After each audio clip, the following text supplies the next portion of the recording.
Welcome to Nikos. It's Dawn Guard tonight, and the episode is Aronar's Descent. As usual, I'm going to have my players introduce themselves, give their character name, class, race, and what boon would you request of someone before you would accept them as a follower? What do you want them to do for you? And we'll go in uh, Travis, Gene, and Court.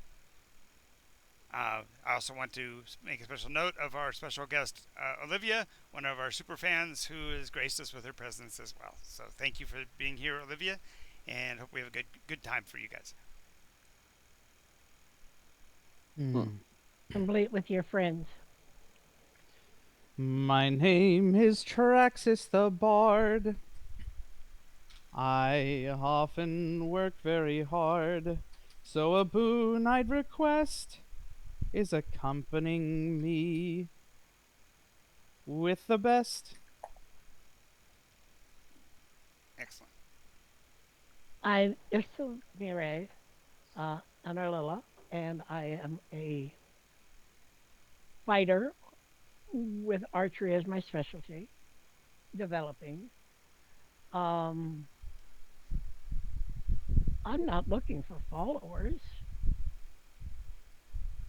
so I wouldn't know what to ask them except to be a, yeah, okay. If somebody wanted to follow or join us, I would want of them that they were a staunch companion and held with what we believed and how we acted.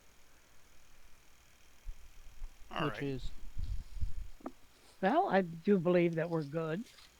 I do believe that we seek to do good hope so. and uh, and stand by the ones. And if we can't stand by them, leave. It's about the only thing you can do if you can't stand by somebody. All right. Court. I am Cord, Goliath fighter. Um, I would request that my followers be loyal, I guess. Not like super loyal, but just like not fanatic, but like I at least a little bit. What a As little? loyal as you were to Cord. In the in the words of Kenneth Copeland, believe it in your heart, speak it with your mouth. Fair enough. Fair enough. Alrighty, so our story so far, we are still in the pursuit of the banner and burial space of Aronar, of Rondar of the Aronar Guard. Yes. And where are we in particular, Court? Um, we were in the underneath the castle in some sort of illusion. Um, going through memory lane with John. And we had just saved some books from John's mom coming in and wrecking his stash. Um, and we saved all the D&D books. Yay! I don't know what else we got. I think that's it, and that's pretty much it. I don't have anything else. No, Yeah, I we think you gathered must. up They pretty all much. the hardbound copies of books that we Mhm. could get our hands on. Alrighty, All right. so you've carried the books out. You've got them with you. You departed out through from the front door of the house, or did you go back through into that the dark place from which you came? Um, I think we just left But off in the house. I don't think we've Well, I left know where you yet. left. I was going to say, do you want to leave out through the? Remember Oh, that room was like a sunroom and had an exit into the great white outer world, or you could go back the way you came, and There was something about the Bible was doing something. and that the sister was there. No one could see us. I think we're trying to find John. I don't know. Yeah, just find John and give him his books back. So I guess we go out into the big world outside. Okay. As you do so, the for lack of a better term, the sun, the bright yellow light that's in the heavens, begins to accelerate towards the horizon line, and the sky is rapidly darkening. Uh, it's moving at probably one how do you say it? 1 hour every minute. All right. So it's Like screaming time compressed. screaming towards the horizon line. You can almost perceptibly see the grass growing. I mean, even now, I mean, after the well, let's just put it this way: the light overall goes from full brightness to about half brightness in a short period of time, and the solar body goes from being a single spherical point to being a blurry line in a short period of time. Wow. The Okay. air Sounds feels fairly electric, as if the wind is buffeting you from all directions at the same time, suggesting that the time passage is affecting even the atmospherics. Um, Despite the graying effect of the light, you can see well enough to continue down the pathway towards the center of what looks like the center of town. okay. By the time you make the turn onto the main thoroughfare, there is a roaring sound, and as you may recall, that first vehicle that you saw, the first lighted beast that came out that had the family encased in it, there's now a steady stream of them beside you, roaring past at blinding speed. There's just this blurry line of two white lights coming at you and two red lights departing away from you. And across about a 40-foot span, likewise, another set going the opposite direction. It literally looks like a constant blur of traffic, and you can feel the air being pressed away from the road by that effect. Whatever it is that's moving through that area is actually pushing the air around, and you're feeling it. Very strange. It's creating its own wind, and because it's so compressed in time, it's like a fan effect, Mm-hmm. a bladeless fan, sort of Mm-hmm. like. Mm-hmm. Um, it's strange, and it has some area kind of like wary, not knowing it's not natural. And she knows it's not natural. Mm-hmm. These things aren't natural, and the fact that they're speeding both ways so fast, it's like, well, somebody's running to danger and somebody's running away. What is this? Right. Uh, in addition to that, the ground itself is fairly vibrating. You can feel the earth moving under your feet. I think we need to get out of this whole area. I And don't know where. where everything is strange here. Agreed. Nothing There's to a left or right, there's but a lights. there's also a growing grinding sound to the right side as you're walking along this roadway. You initially headed the same direction as the sun's descent. You were headed sort of Uh-huh. westward, but suddenly you're feeling the ground swell, and it appears as if there is for lack of a better term, a mountain range rushing towards you from the west northwest.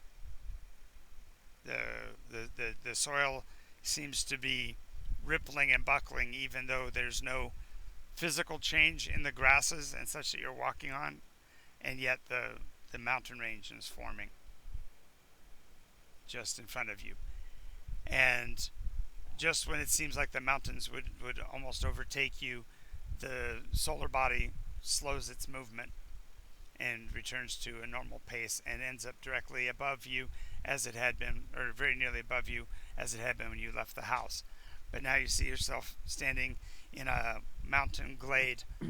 Down below, you see a small box on wheels. Looks like a caravan wagon.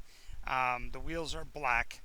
I'm sorry. The surface material is black, and they seem way too small or impractically small for such a heavy wagon. Out in front of it, you see several of those. If you remember the bipedal, the bi-wheeled vehicles you saw earlier, there are now a row of them, maybe 10. But they are wider and bulkier than the small ones that the kids were riding earlier, and instead look like they've got some kind of gnomish contraption mounted between the front wheel and the back wheel. Are they attached to it like a there's piece a of burden? kerosene-like smell in the air. Whew. I think moving away from the road is wise. I do too. Let us investigate that wagon before our eyes. I'll follow. Okay, so as you head over that direction, a voice says, "What ho!" And a youth of maybe 14 years steps out from behind the bushes. He's got the rudiments of leather armor on, just basically a leather vest, bracers, and shin guards. He looks pathetically novice in his nature. He actually has affectations, I guess you call them, little plastic add-ons on his ears give him the look of an elf, but you can clearly see that they are held on by some kind of doughy paste. Okay. Something very, very fake looking. Yes, as a matter of fact, the sword he holds in his hand is but a foot and a half length of pine wood. At his hand, the protector is made out of what looks like a saucer, but it's stretched some way, almost looking like it's bent over protrusions underneath it. What ho, good fellow? Where do you go? He says, "I am protecting the domain. And who art you? Who art you?" Yeah, he says it that way. Who art you? Clearly doesn't. Who art thou? Thou. Yeah, you're right. You're right. Thou. I'll get that one of these days. Doggone it. Johnny keeps reminding me. Oh, where is Johnny? Oh, he's back at the campfire. Oh, what are you doing here? We're here to give him his books. What? We have some books of his. Okay. You want you if you want, you come with us. Those are really good costumes.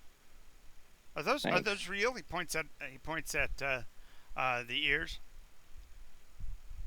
Indeed, they are. Wow, and that's a really big guitar. It's a teorbo. And he does a little Oh, strum. a bow? Like you can shoot arrows with it? No, it is a teorbo, like a lute, but better. Oh, and well, we bigger really like and the lute. wide. So yeah, you should come and join us. Johnny probably can handle it. He handles pretty good sized groups. All right, I'll follow him. All right. So, the kid you've seen before, you recognized as Johnny, looks looks quite a bit older. He's probably closing in on 16.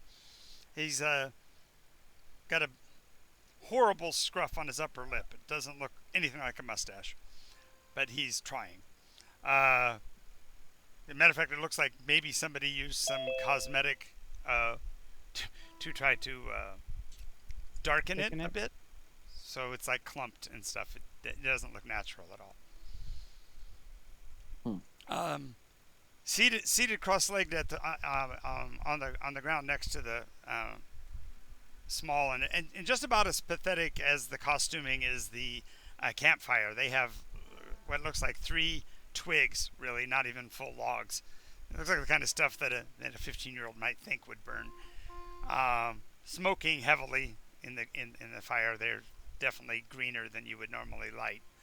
Although you again smell that really strong kerosene-like smell in the area. So somebody said, "We're going to light this on fire, and by God, it's going to burn." Basically. Um, uh, Johnny's got a little black notebook in his hand.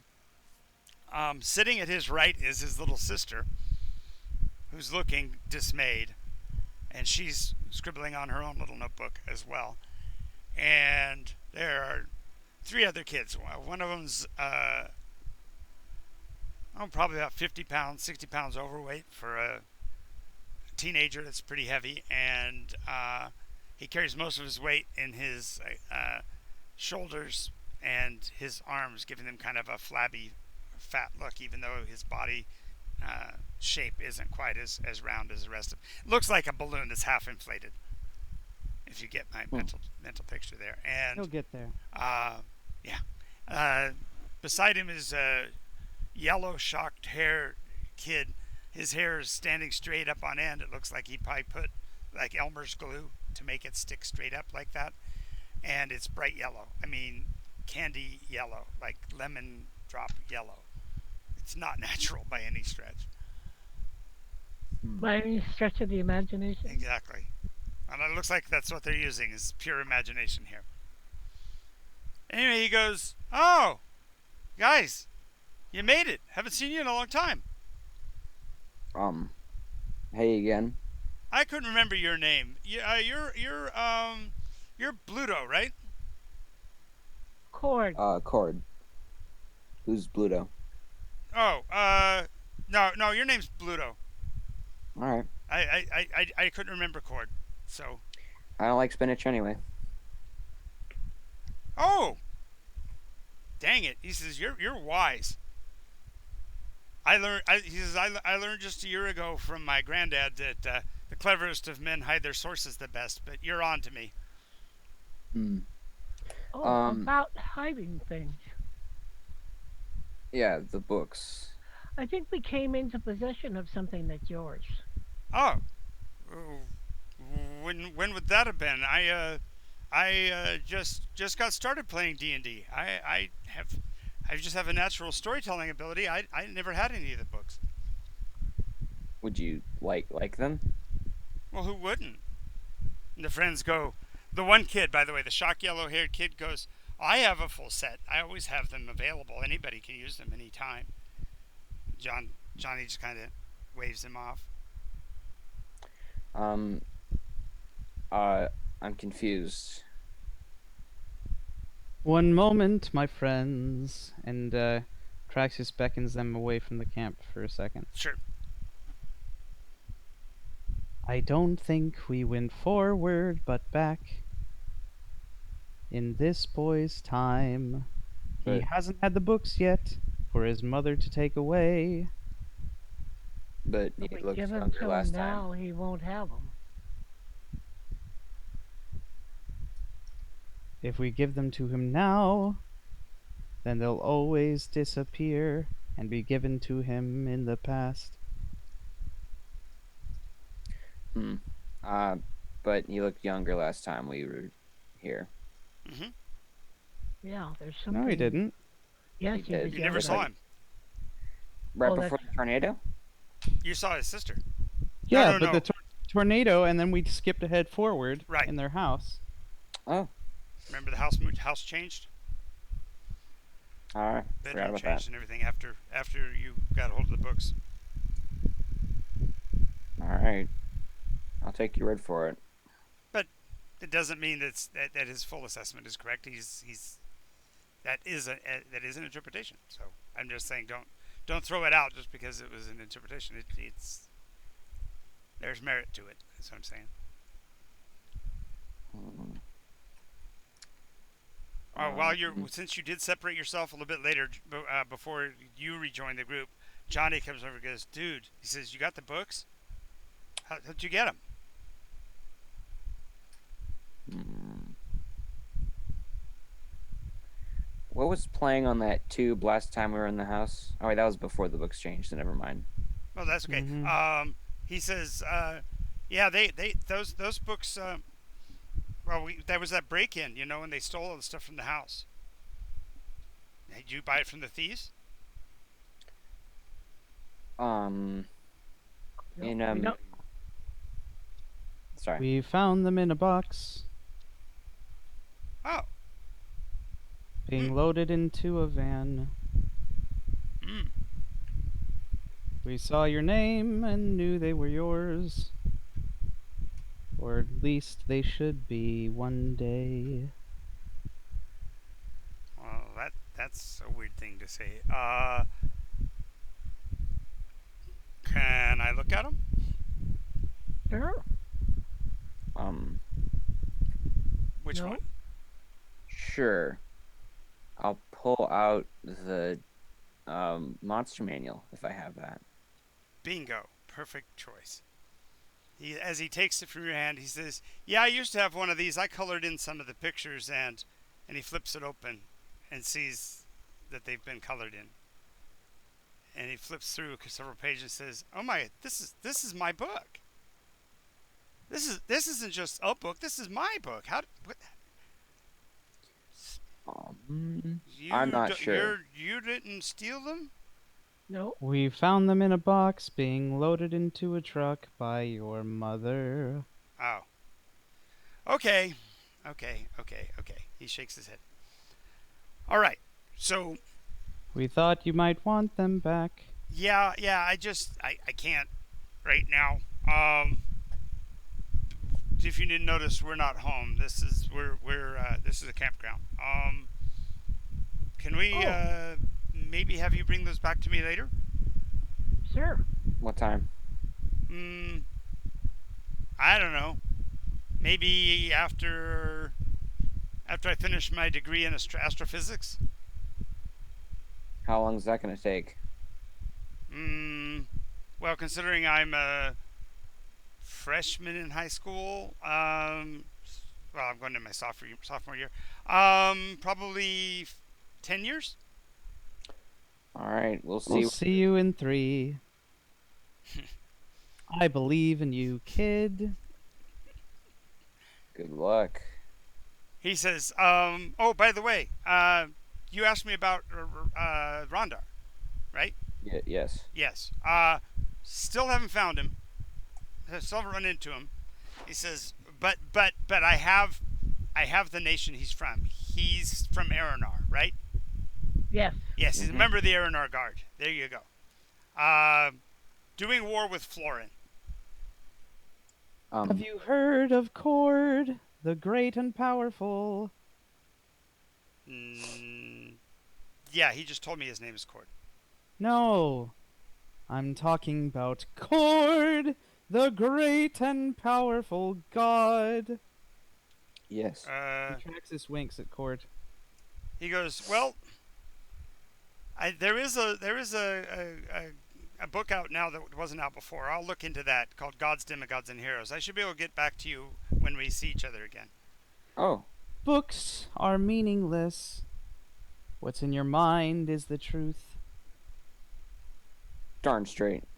Well, yeah, but everybody plays by the same rules. So let me look into it. I'll see what I can find.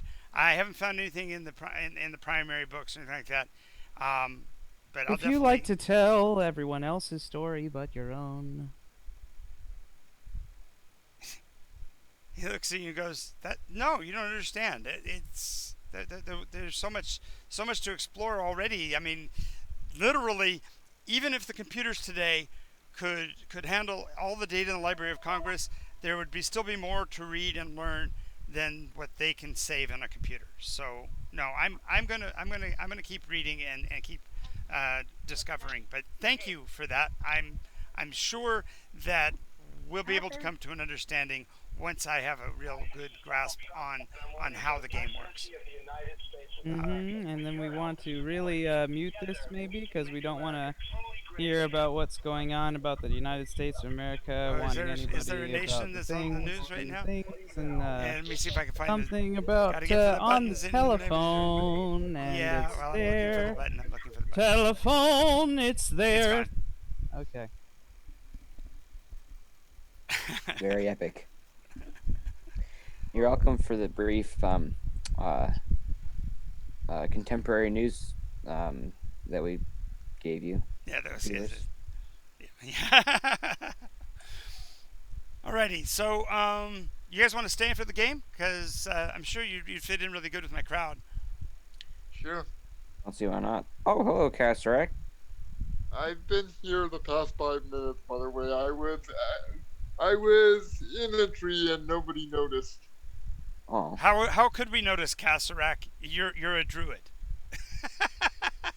That's why nobody noticed. He was literally in the tree. That's right. He's totally into that tree over there. sorry for not noticing Castrack. He's over there brushing the fronds, going. So, do you come around here often? When do you next want to pollinate? Anyway, so he introduces you to some folks at the table. He says, the guy with the hair, that's Dave. Dave Cook. The guy, the chunky guy, that's Frank. And Frank goes, I am not Frank. He says, I am Theobald the Brave, the great half-orc warrior. You're not. You're I a am. human. Do not challenge me, for I will take you down, puny one. Sorry. Okay. Didn't you say you were a dwarf? That looks about right.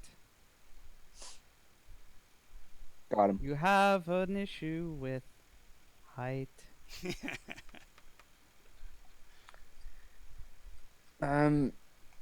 Yeah, okay. So I'm Cord. I fight. Oh, good. You could use an extra fighter. We're gonna be wrestling with a Terra. Oh no, what would have been back then? We're going against the Black Hordes.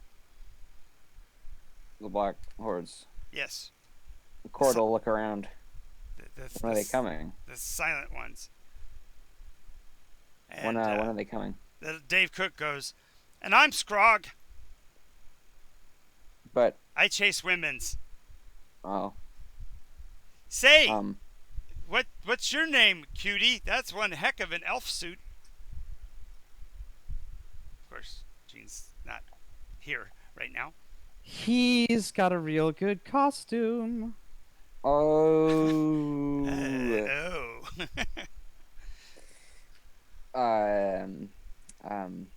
well, a good dated joke there. I appreciate that. Yeah.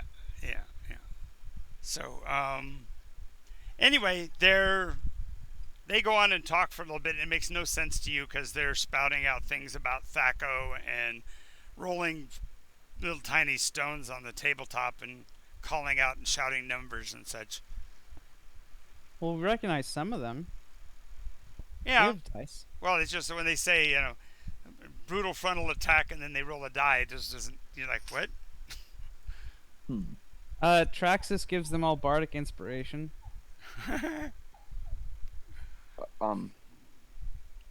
This is Suddenly they're getting more 20s than normal. Okay.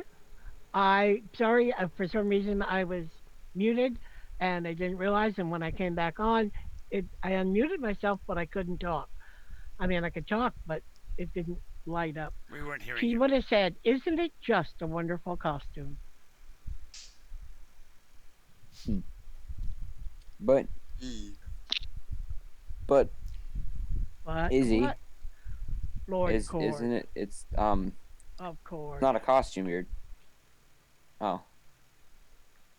I'm confused. Yeah. Well, after a few moments of listening to them and being disoriented, as Traxxas had already mentioned, you do recognize some of the terms, and by basically the third round of the conflict, you see the horde approaching. There are creatures that seem familiar to you in that they have their mouths sewn shut, their noses plugged with some kind of black goo, and their eyes are pupilless black pools. The cauldron born Someone's been hitting the spa too much. approacheth. Yeah.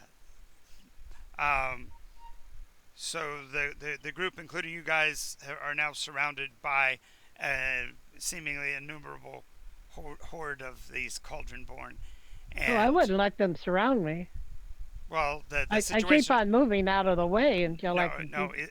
Izzy, the point is that when you first start, you don't realize that is the setting. You don't even realize that they actually are there until the conversation between Johnny and the others get to the point where the terminology blurs with your sense of reality, and all of a sudden, the guy who's playing the half orc is a half orc. The person who was playing the spindly rogue is the spindly rogue, Huh. and you are surrounded. You didn't intend for it to happen. You literally step into their story in the middle of an literally them being ambushed and surrounded. Yeah. So Okay. go ahead and roll initiative for actions, and then we'll talk about what your strategy and such is. I'll give you more details as you're determining your die rolls. Um, your back is against the wall of a castle. There is a rope extending up and over the wall, suggesting that somebody had actually already thrown it. And there was somebody at the top of the wall beckoning down for you to make the egress upwards out of the invasion. The Cauldronborn, when they move, it's kind of eerie because they don't make a sound. They are absolutely sure-footed, and their armor doesn't make any noise, as if it's been like the entirety of their being has been enchanted to only have the sound of death. Whew. Hmm. Okay. Praxis grabs the rope Yeah. Okay. and begins to climb. Alrighty. Take it with advantage because the rope seems to be. Oh, I don't know how you say it. It seems to be almost helpful, like it's sticky. Ew. Let's see, what is climb under? Athletics? Or Athletics or acrobatics? acrobatics can be either or. Ah, okay. Cord Acrobatics stops. is better. If you climb Pulls up the athletically, parachute. it's using your arms and legs and shimmying up the rope. If you're going with acrobatics, you're actually like leaning against the wall and walking. 15. Okay, you make it to the top easy enough. Up there at the top is a dark-eyed female. You didn't see her at the table necessarily, but you realize it must be Janet. She's clad in shiny black silver. It has the metallic tone of silver, but it's black in color, and has runes at the wrists. Additionally, she has a sword at her hip that is whistling. You can just hear a low whistling sound coming from it, kind of a haunting melody. Hmm. She helps you up to the and motions for you to duck low as you notice that the walls of the castle seem to have trolls walking on them. What? Yeah. Ah. I see. Quietly this way. Okay, All right, who's I'll next? follow Traxxas. Okay. Obviously, you'll make it on an athletics check. That's a 17. Yeah, no problem. Right at the wall. Just walk right at the wall. Matter of fact, I can see you leaving footprints up the side of the wall because you just brute strength it and just climb straight up. And then I will follow Traxxas. Okay. Then it'd be Izzy's turn. Are the kids gone up yet?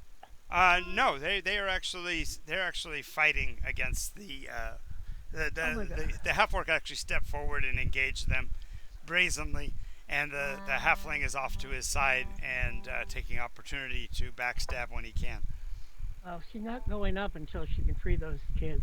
They're not kids anymore, Gene. They transformed. You're seeing a half orc warrior and a uh, half elf rogue.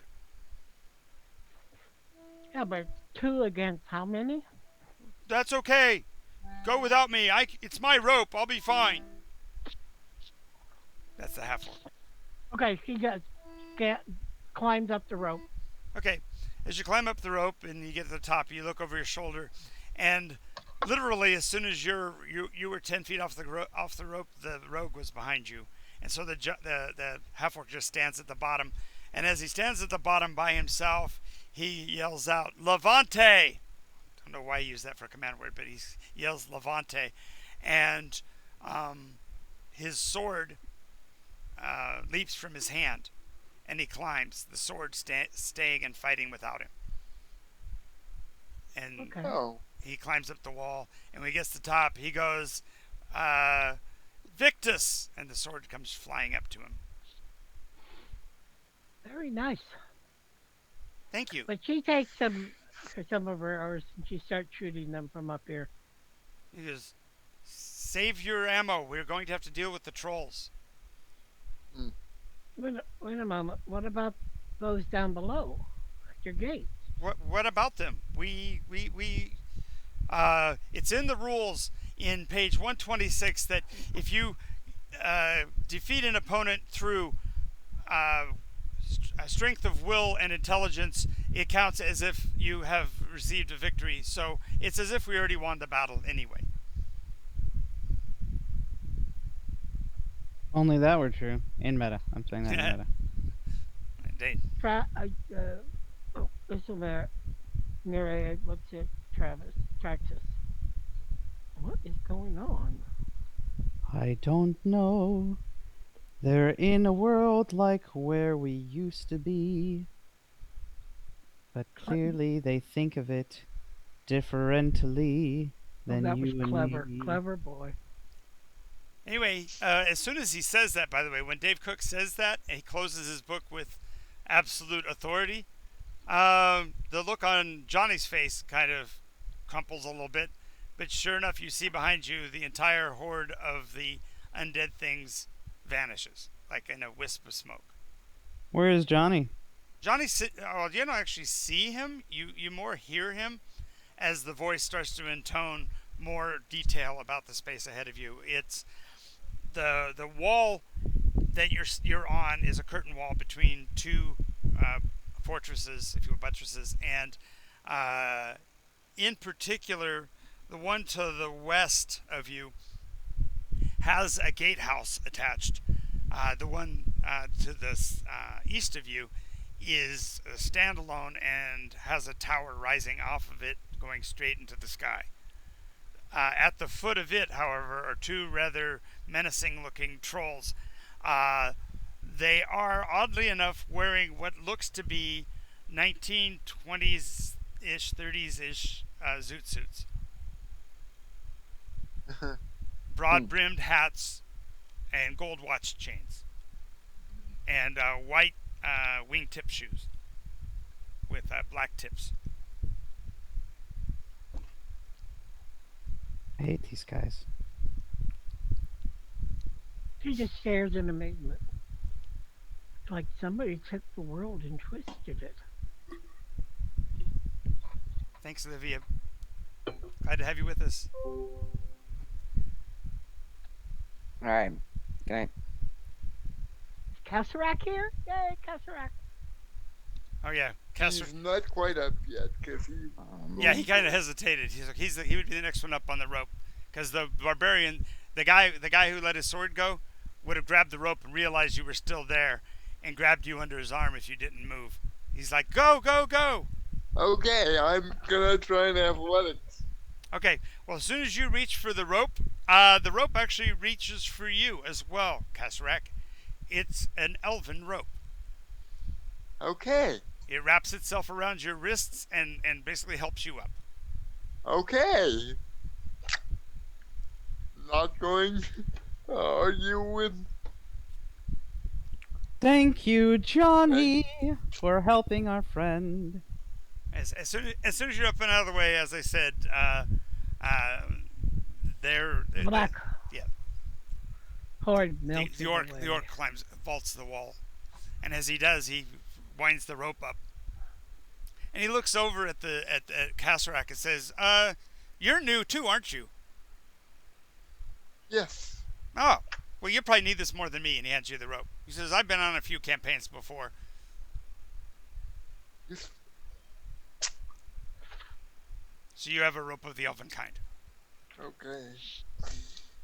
I'll mark red. In my rings when I get down.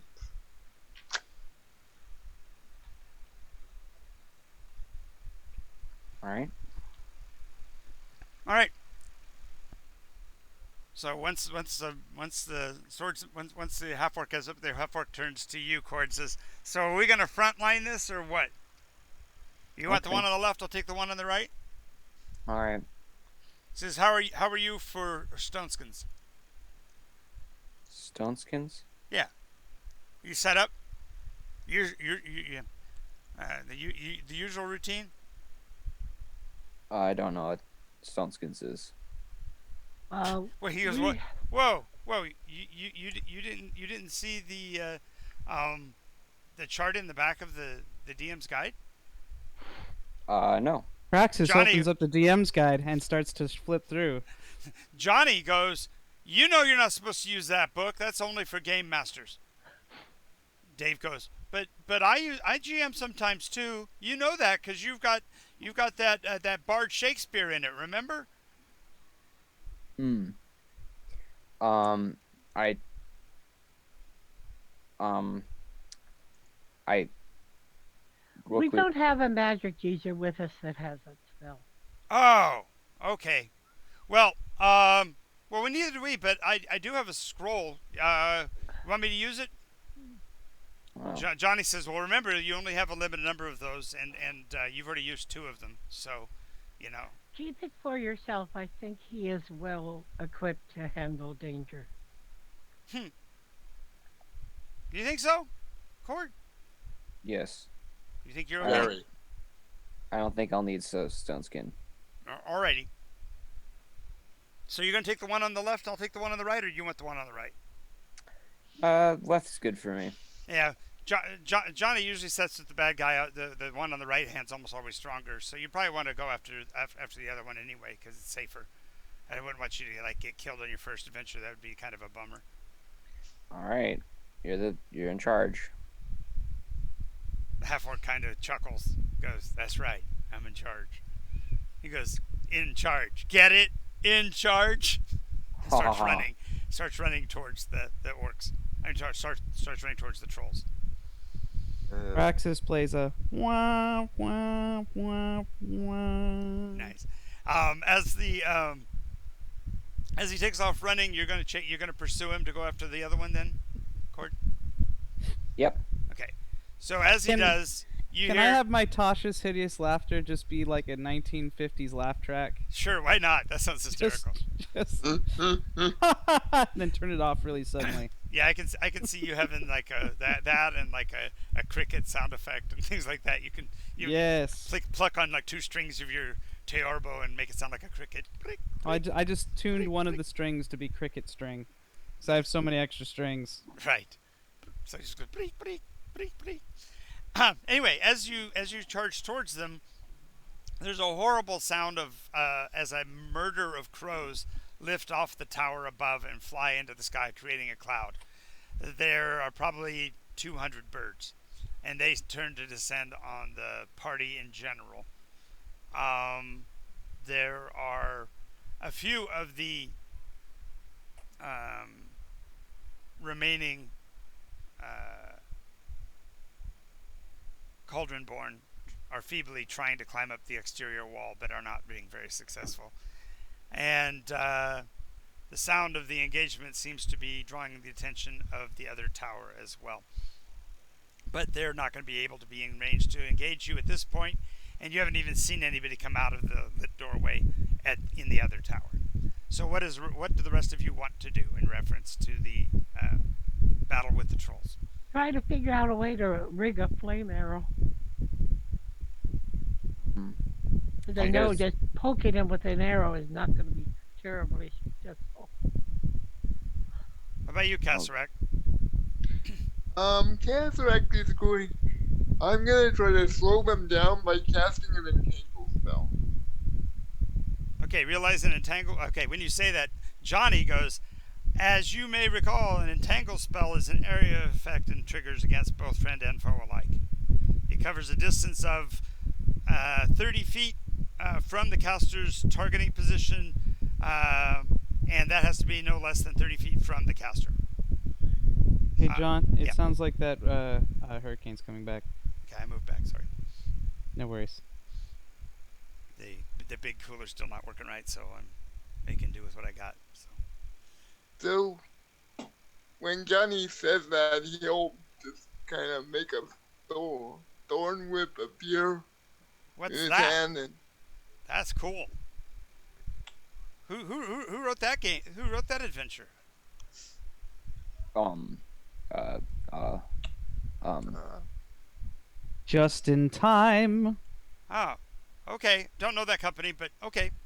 Let me. Can you show it to me? By the way, time stops. The trolls stop their movement. The half orc and the giant are on charge, but they stop moving. And for half a second, Johnny's on the wall with you. He says, "Let me see the thorn whip."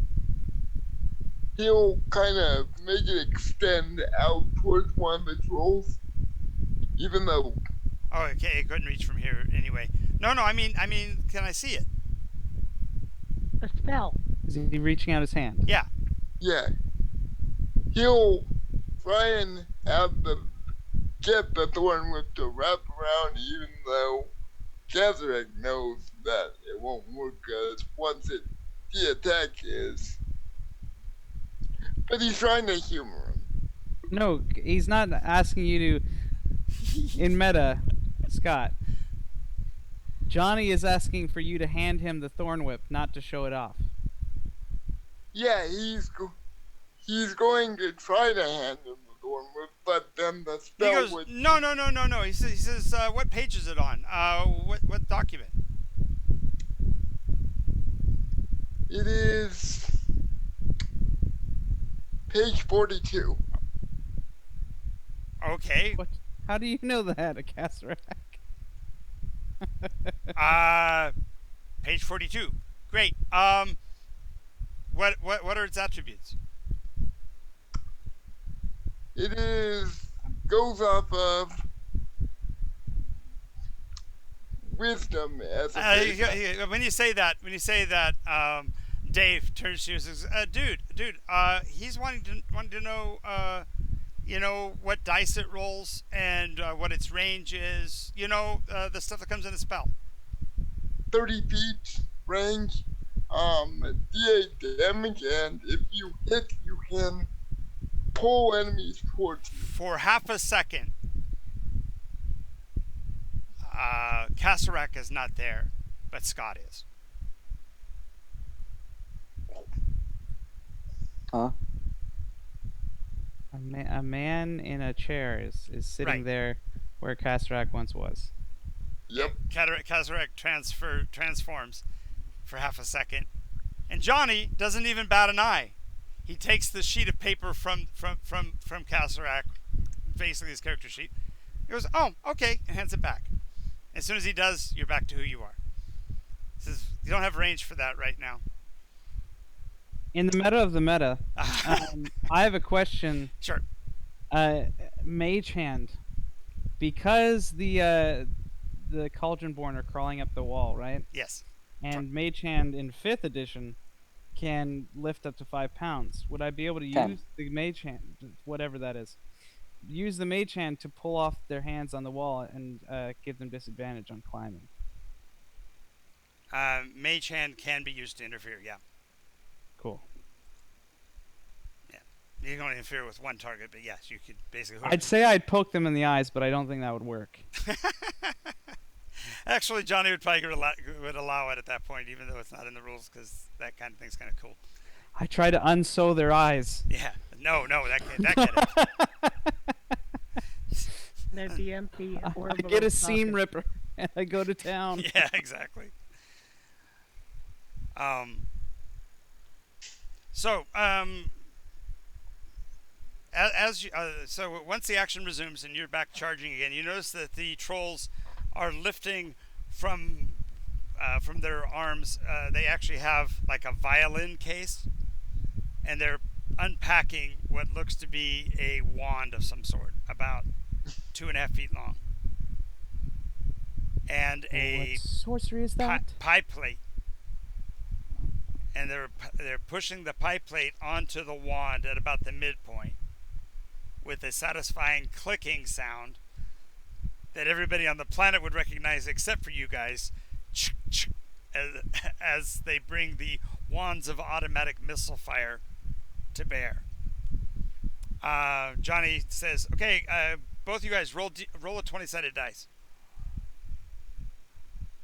Who's both of us? Cord and they what was the guy's name? Thurman? Thalen? Huh? Thalen? Thalen, that's it. Thrak Muncher? Yeah, Thrithmar? something like that. Cankle Snatch? Yeah. What'd you roll on the 20? I rolled 13. 13. He says, "Great. So I rolled a 12 on. It says Throckmorton or whatever. I just call him Thresher. So Thresher says, I got a 12, and says, that's 12 off the stone skin.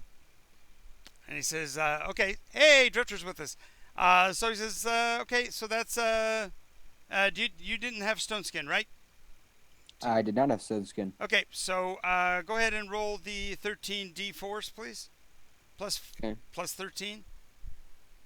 Plus 13 or 13 d4s? 13 d4 plus 13. Okay. It's a trap, it's a trap, it's a little bitty trap. Okay, that's 44. Okay, that's how many hit points you take. All right. Does Cord take that, or does Sam take that? No, Cord. First off, that's don't do that again. don't. Use just Cord. Sorry, Yeah. my It's bad. okay. It's your And first second time off, doing it. Yep. I feel fine right now. Okay. So. Yep. But the damage was done as if it was a magic missile. That's why there was no saving throw and direct damage. So All right. they're pointing wands at you that are doing magic missile attacks. Is that a legal item? Everybody looks around and goes, "He's the GM." Okay. What's the GM? What's a D4? When you say, "Yeah," you say, "What's the GM?" They go, "Well, in games, it's a god." How does one become GM? Get a game master's book and find some friends. That seems whimsical. Well, Dave goes, yeah, I'm one too, so I know what you're talking about. But yeah, I'm a GM too. What are you god of? Oh, he says, I'm god of, it's probably someplace you've never heard of. A place called Greyhawk. Greyhawk. Yeah, I never heard of it. Yeah, it's Frank's world. Frank kind of grins. Says, no, that's Grandpa Dave. That's not me.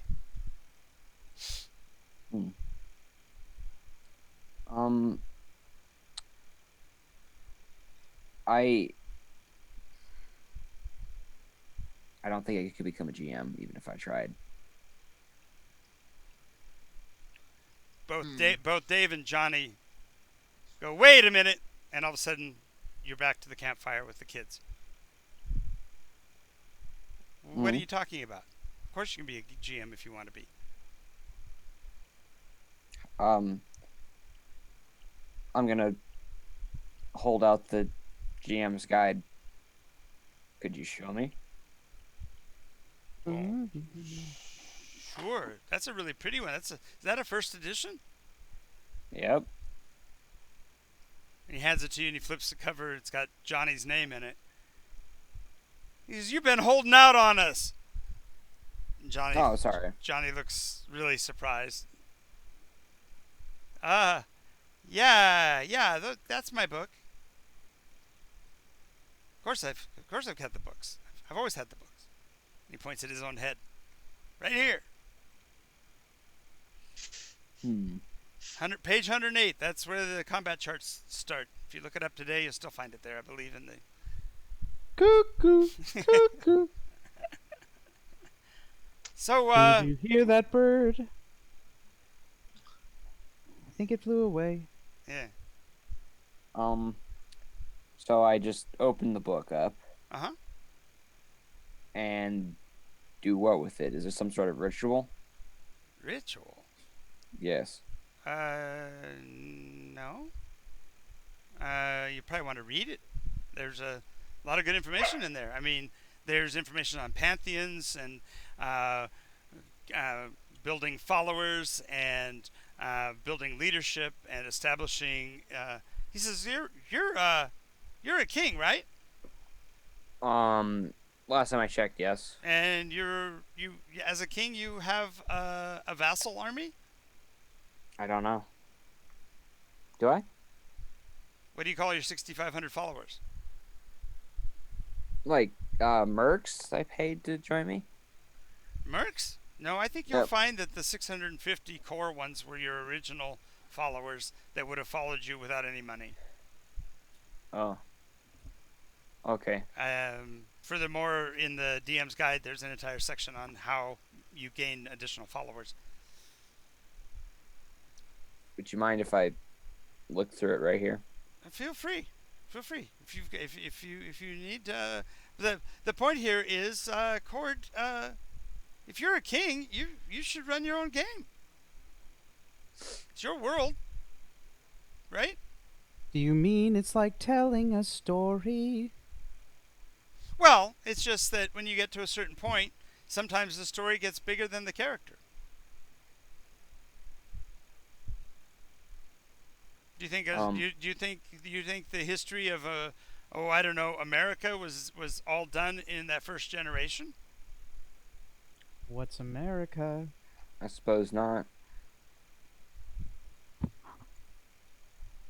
Is America a city?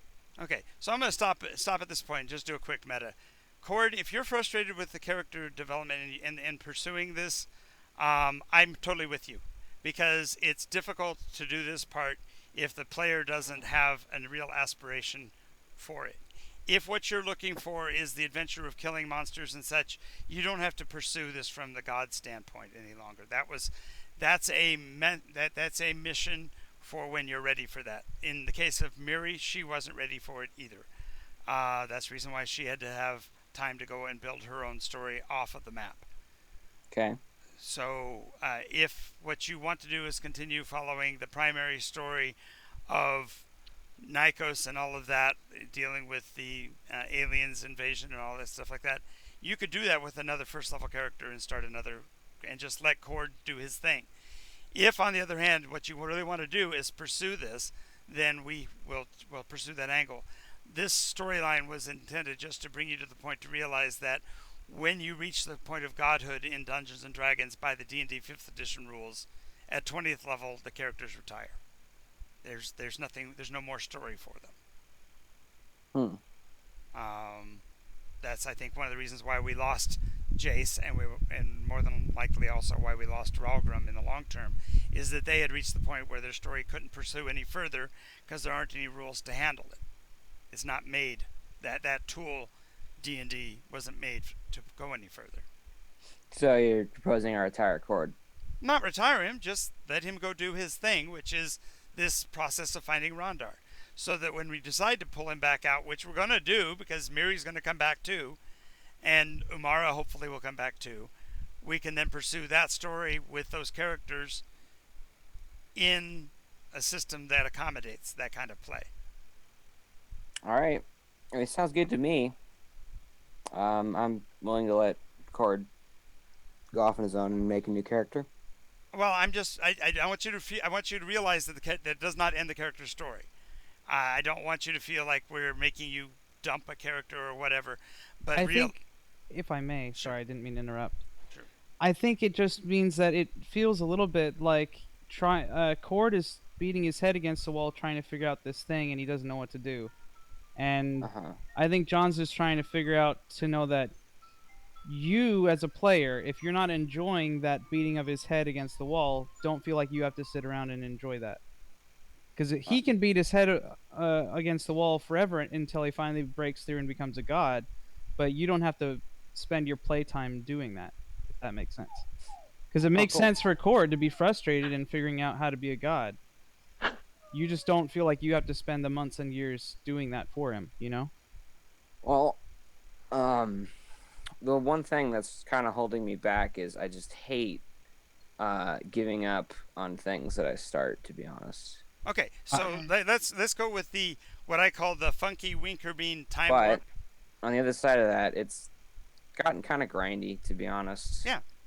Yeah. so I think I will sort of Okay, go. so just like with Gene, I will endeavor to keep updating what you know and things like that, and the progression of your faith and all of that kind of stuff as you continue to build towards godhood, so to speak. But you don't have to actually play it out. Does that sound fair? Sure. That way, you're not giving up on it. You're definitely going to be progressing because you will, just by merit of making it to 20th level, you will, in the terms of Nikos, ascend to at least avatar status. You know that already because I've already given the tipped my hand on that. The players who make it through the game get to be that in the next iteration or whatever. But this iteration continues and bringing on another character and starting with everybody close together in levels and stuff means that it's easier for me to scale so that I don't have to push so much.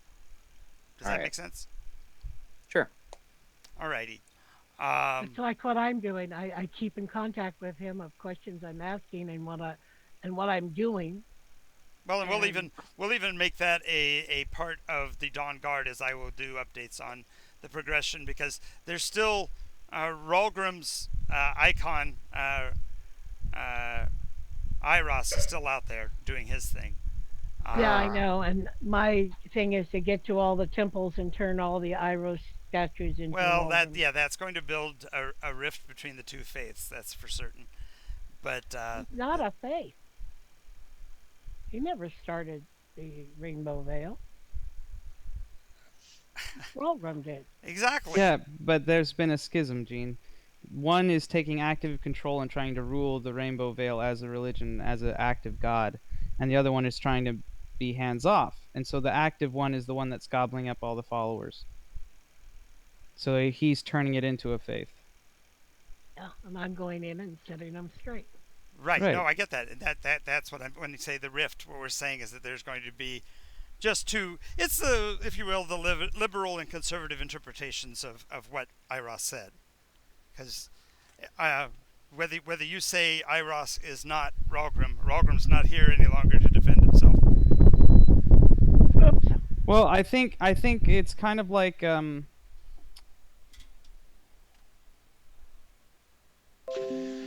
I don't know. I don't just I decided to join this game, but I didn't want to be like any if it's me being the level 1 that's throwing off the balancing. Oh, it's not you because Cusrex also. Look low at level. I'm low level too. Right. Three of you are. That's my point. Is that it's perfectly fine for. And the other thing is that in all honesty, Cord has been Cord for over a year now. He probably wants to play something else anyway. from a role play standpoint, he's been kind of stagnant in terms of what he got to try to play. So However, he also still is like me, capable of building Cord to So where that's he what I'm needs saying. to So go. every week we'll do updates on what's going on throughout the world in reference to each of them. Does that sound fair, Cord? We can talk about it on the Monday debrief. Yeah. It might be better to take a small portion of a Wednesday to update. So, What Well, there'll be. Yeah, I John will can do. give a synopsis. We'll I update on Wednesday nights, but then we'll like figure it out during debrief. Yeah. Right. You can Like, discuss. that's where you can like. That's where fully you emanate. respond to me on the Monday rather than during the Wednesday, so that at Wednesday I can give you the updates, and then you guys figure out what questions you want to ask about Good where things idea. are going. That way we're not running over the time here, but we're also getting information out to everyone. Why does your picture keep changing? I don't know what you look like anymore because you're changing every Well, 10 minutes. I know Because she's I'm not not. Mary, and she's been using a couple pictures that were Mary. That's one of the things. Well, Mary only had two pictures she ever used, I and know. I finally settled on the last one, which is the one I like the best. This one is just a good look at what she looks like. The other ones show action, but there's so much action that you don't get a really good look at what she It's looks kind like. of like the Valara picture that we settled on. That she's showing us what Valara is like. She's not necessarily showing us the action pose that usually is what Yeah. Mary shows, what Jean shows. So the good news, I guess, is that because I feel like I kind of derailed this anyway, pursuing too much of my background, and while it might be entertaining, I don't know, I might have been putting you guys to sleep. Um, the short fine. version is the Cord will have gotten the location of the burial grounds from this encounter, and also been awarded the Banner of Aronar. So you already have the first half of the quest done by the time we quote conclude this story arc. Okay. All right. Cool. so, I think Cord, because he doesn't really know us outside of like Kasarak, he hasn't really known any of the other Draxus or Right.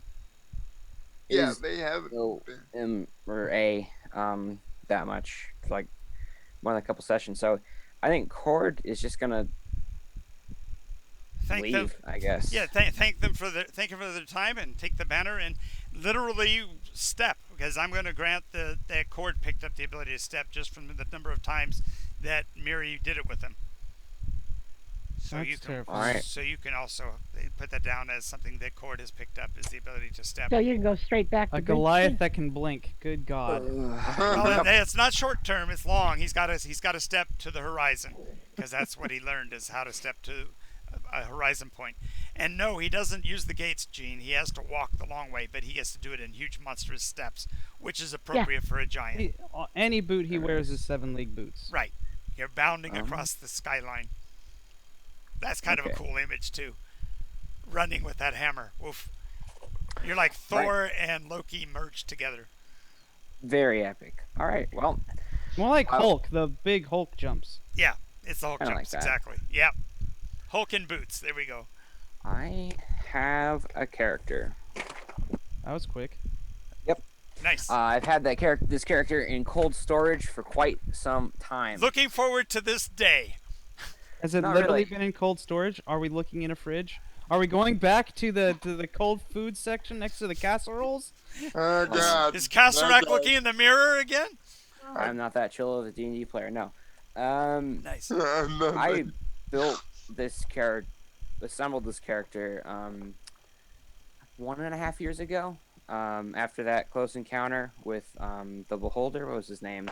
Volantra? Vilantru. Yeah. Yeah. Lavantra. Oh wow! Wow! You were certain you were going to go down, so you built a replacement. That's pretty I'm good. not certain. Just I just didn't want to. Didn't want to have any If I downtime. died. Always have a. So backup. who is the backup? I am. Well, as I said, it's been a while, so I'm looking through my folder. Sure. He's here. That to Get him. Okay, The and wizard. then to make it easy for the rest of you, all of this is kind of ended in a fog environment, and you're literally at that crossroads, the dusty crossroads where the ruins are. All Do right. I still have the book? Yes, you still have your books. Nice. and you Yeah. still have the DM's guide. I was the one that had the DM's guide. Oh, he should Looking- study it. looking around. Hmm. Why does everyone I get close to end up disappearing on me? Hey, at least Am I- this time you didn't die, Kasarak. Traxxas hugs him. I'm not going anywhere. Nor am I, Casarac. Trax or Kasarak. Traxxas Casarac. Casarac. Oh We're God, merging. we're merging. Casarac. It's the Trax. color out of space. Hang on a second. Trax the Crassaras anorlilis. It's a species name. Good God. All right. I found my character, His name is Maxwell. Smart.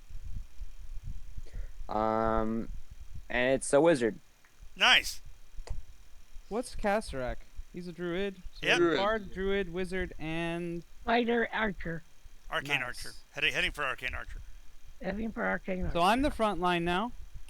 And Oh Nice. no. Oh, you're the backup healer too. nice. I'm both the front and the back. Yeah.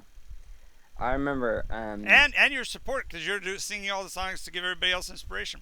Oh God. Oh, Oh God. Nice. Wait a moment. I think he's a ranger. We will call you Nope. infrastructure. Oh, that's right. I had to remake her as a fighter archer. This No. one is a fighter archer. Yeah. It's Mooncap. That's the ranger. Right.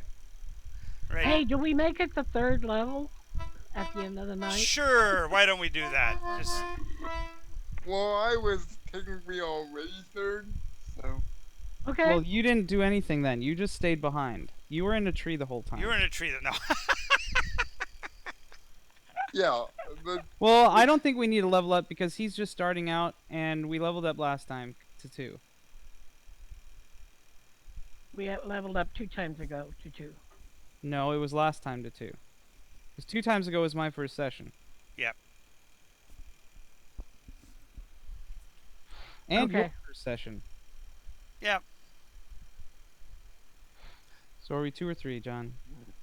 Why don't we do it this way? Kasarak, you made it to third. yeah. But Okay, I'm when gonna leave fu- you at third. Everybody, but Cord will be at second. Just humor me for a couple of weeks to get you guys regulated. And Cord, Okay. of course, and Maxwell will be first. Ford's been downgraded to 2nd level. You can play him again. Yeah, nice. I think his iteration too would be a lot different. Just my thought. Oh, Cord 2? Yeah. If Much you had your different. life to live over again, Cord, I think you would have done things differently. Yep, for sure. Cord was Couple different my- places. he's my first D&D character. I sort of just wanted to make a tank, and that's what I did. We're getting a little behind the scenes here, a little fan cast of Nikos right now. We are. We do a little Nice. bit of meta these days. We could all use a little meta. A little less COVID. Oh. Yes.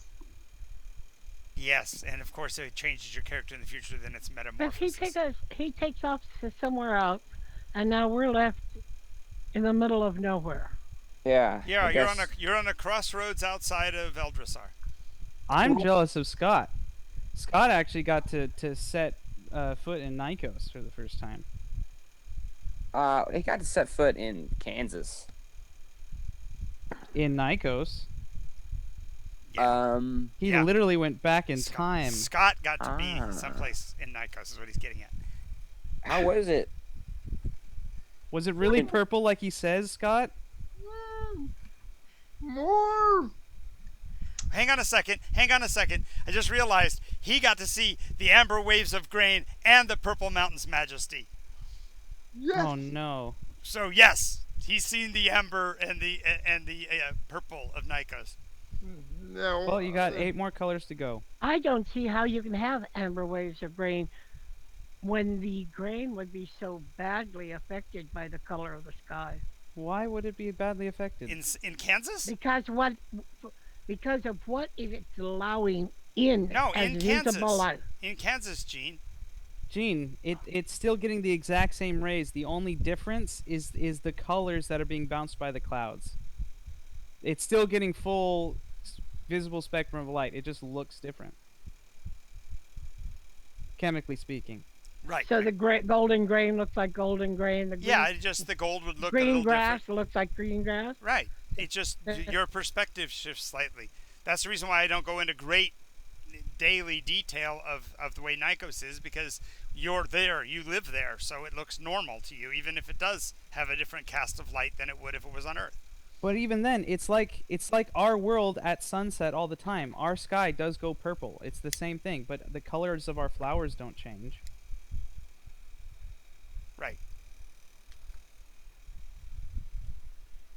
But Like, that's Scott, what I was saying. That's why it makes more sense to me logically that it's just a chemical difference in the clouds that's making the purple scatter more than blue, because that's the only real difference. Because everything else would be perfectly normal and the same for our minds, anyways. Visually speaking. right, and Yeah, the it joke we were wouldn't making affect about crops or- Scott in that moment of handing a character sheet to little Johnny, transported through time in more than one way, because I do recall one of my very formative game sessions was played with a person with disabilities, because it was the first time he had ever gotten a chance to run. He hadn't even thought about doing it in terms of real life, because he'd been in a chair all of his life. But in he got his character. You should have seen the joy on the kid's face when he realized that in a role play game he could run. He could just Run like the wind. Yep, and not get tired and climb trees and so he became. Eventually, we knew him as Bounder, because he wouldn't sit still. His character was always on the move. Cool. Make me sad now. Why is that? I don't want to get into it. Okay. So, anyway, so Scott got a chance to actually see the Nikos, if you will, the origin. So, as everybody else is like coming out of their days, he's going to be the one sitting there smoking his pipe, trying to get a handle on what he's just experienced. Yeah, and We don't know where you went Cord from went. being the least of the party to being the first in the party, so to speak. Right. At least for a little period here, Kasarak. But Scott, what did Nikos smell like?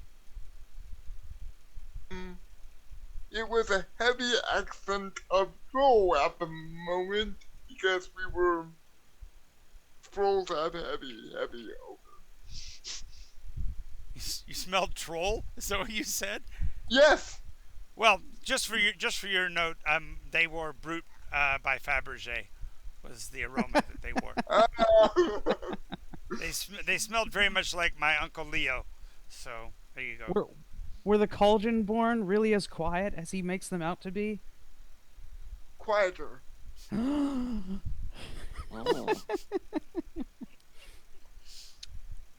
I'm innocent. I didn't do anything.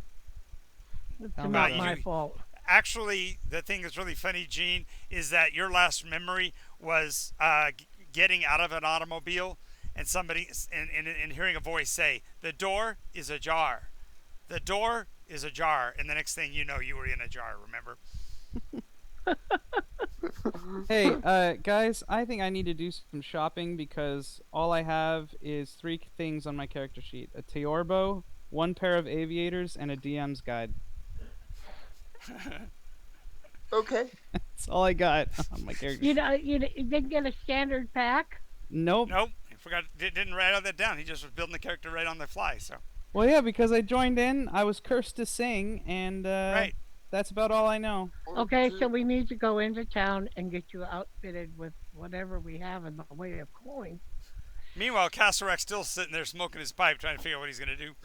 Just as closure, when Cord gets out, he just dips. He salutes and then Yep. disappears. Yep, With just walks a, away. Literally takes 1 step away and vanishes. Does he dab? Yeah, it Hell does. to the Heavy no. metal. His salute is what he does. Oh. Are you Well, sure about that? Kasarak, how about you stand Gravitas. up and let's get going? Do we have a heading? Let's go back. There's nothing else. Well, you got You the know. small, the small farmhouse where the grumpy old man is. Then Oh, past there that, you was got the going to city. have a village. The village was going to have a party. Yes, there's a village going to have a party. We could go at least Oh back there. no. I was hired to sing. I haven't rehearsed. Oh wow, your dream's coming true, Travis.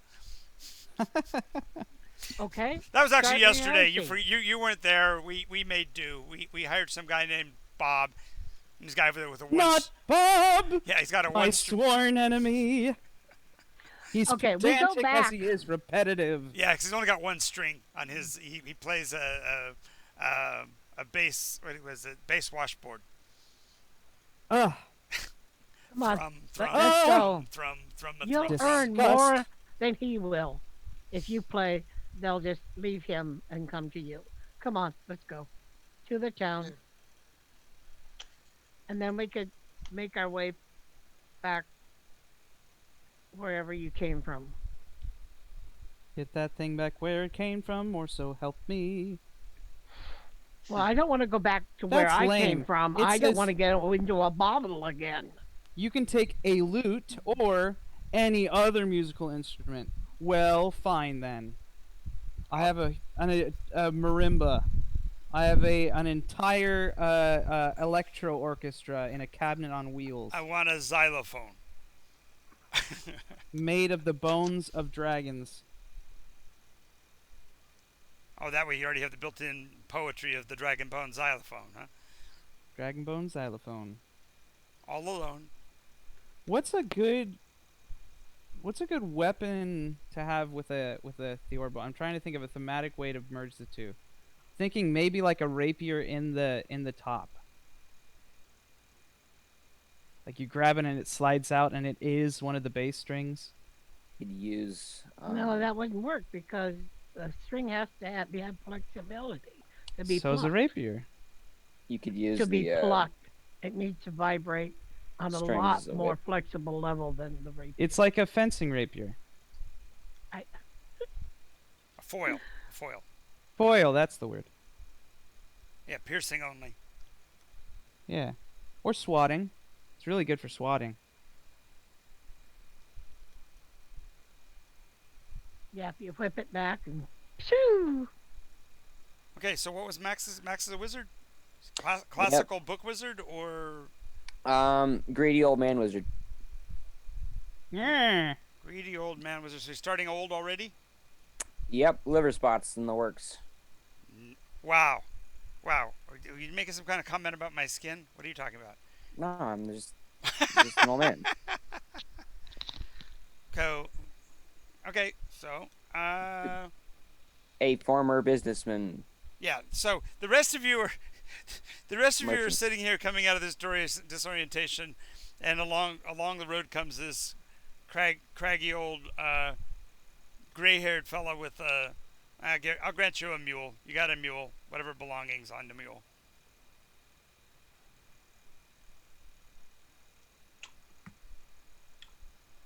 She kind of steps out of the way so she's not in the road. Look at that mule next to the small horse. How well does this mule look? Does it look well taken care of, or How does this what? How does his mule look? Oh, the If mule you looks, can- mule looks like it's well fed. He's not in a big hurry, and the mule's been grazing as he walked along anyway. He is an old man. He's not going to not going to be walking with a huge purpose. He's just kind of trundling along. Guess I have a staff. That's probably a thing I have. Okay, walking stick, sure. What color robes? Are you wearing full-on robes, or are you wearing just like a shift? Long dress-like shirt that people used to wear. Oh, shift sounds good. Okay, It's colored red. okay, it's a red raiments. Do you have a belt?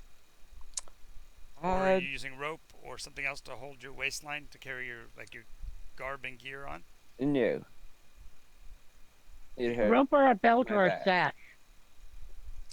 I'm not. I don't think I'm gonna try to do a character voice this time around. Should I try to do a character voice? I don't know. Yes. Can if you Yes. would, I definitely would. It, All it, right. it allows you to feel in character, out of character a lot better. I will help you learn any accent you choose. Whatever you need from me, I will help you, and I support you 110% in this decision. Let me think here. I guess I'll just go with my accent, but hmm. You can How do I talk the to easiest ways are to think about what the character looks like and think about what the changes in his face would do. So if he has a longer nose, maybe he carries out the ends and other sounds dealing with his He tongue makes a little bit. very nasal sounds. He's Yeah. got a Speaks through beak his for a nose. nose. He speaks through his nose like this. Hmm. That's All nasal right. speech. Or This you can make it that he speaks slowly, so you use more of your mouth when you speak.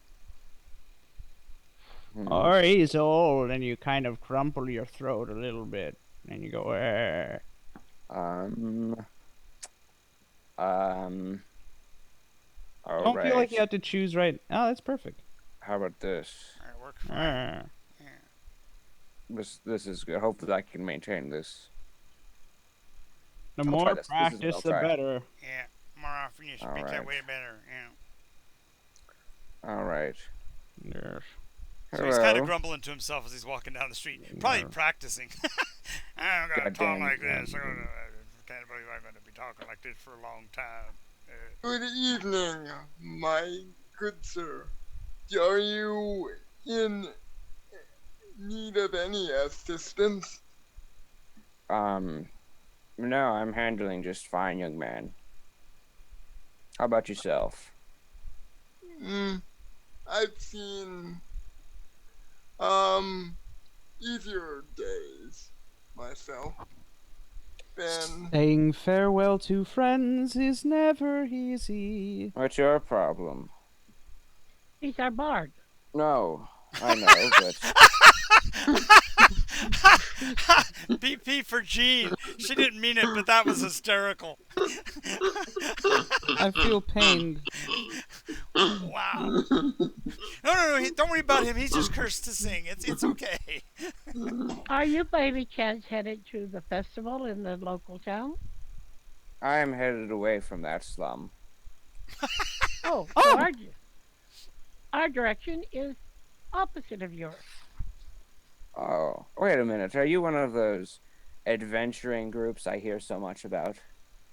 we've been called that by some. This may sound a little strange, but may I join?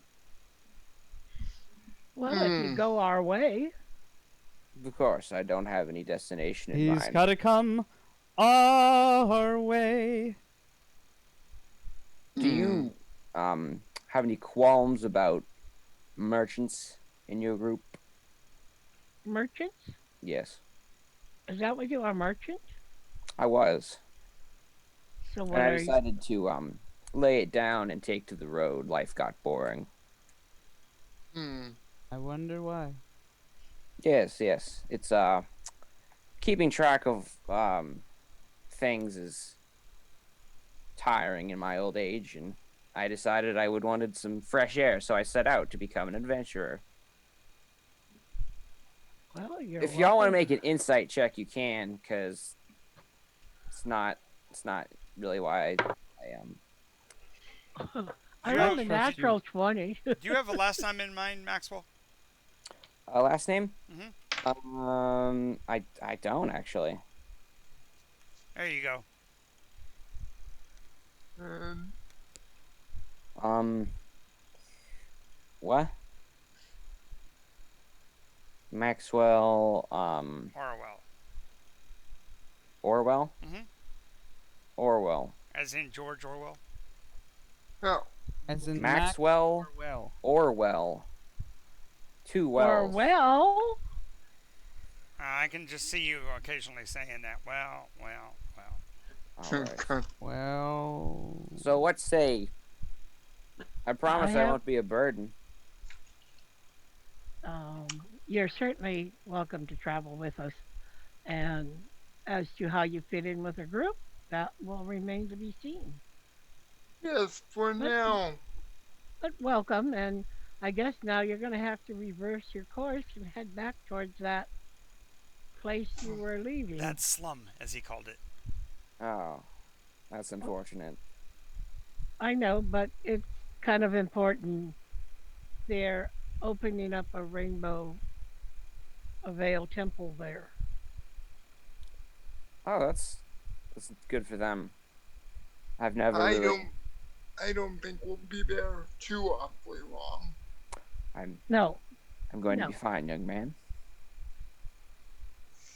All So right. Uh, anyway, and our It doesn't take but a half a day for you to walk back past the old farm. You see that the guy's out in the front, kind of grimacing at you as he puts up a little sign, "Property for sale." hmm.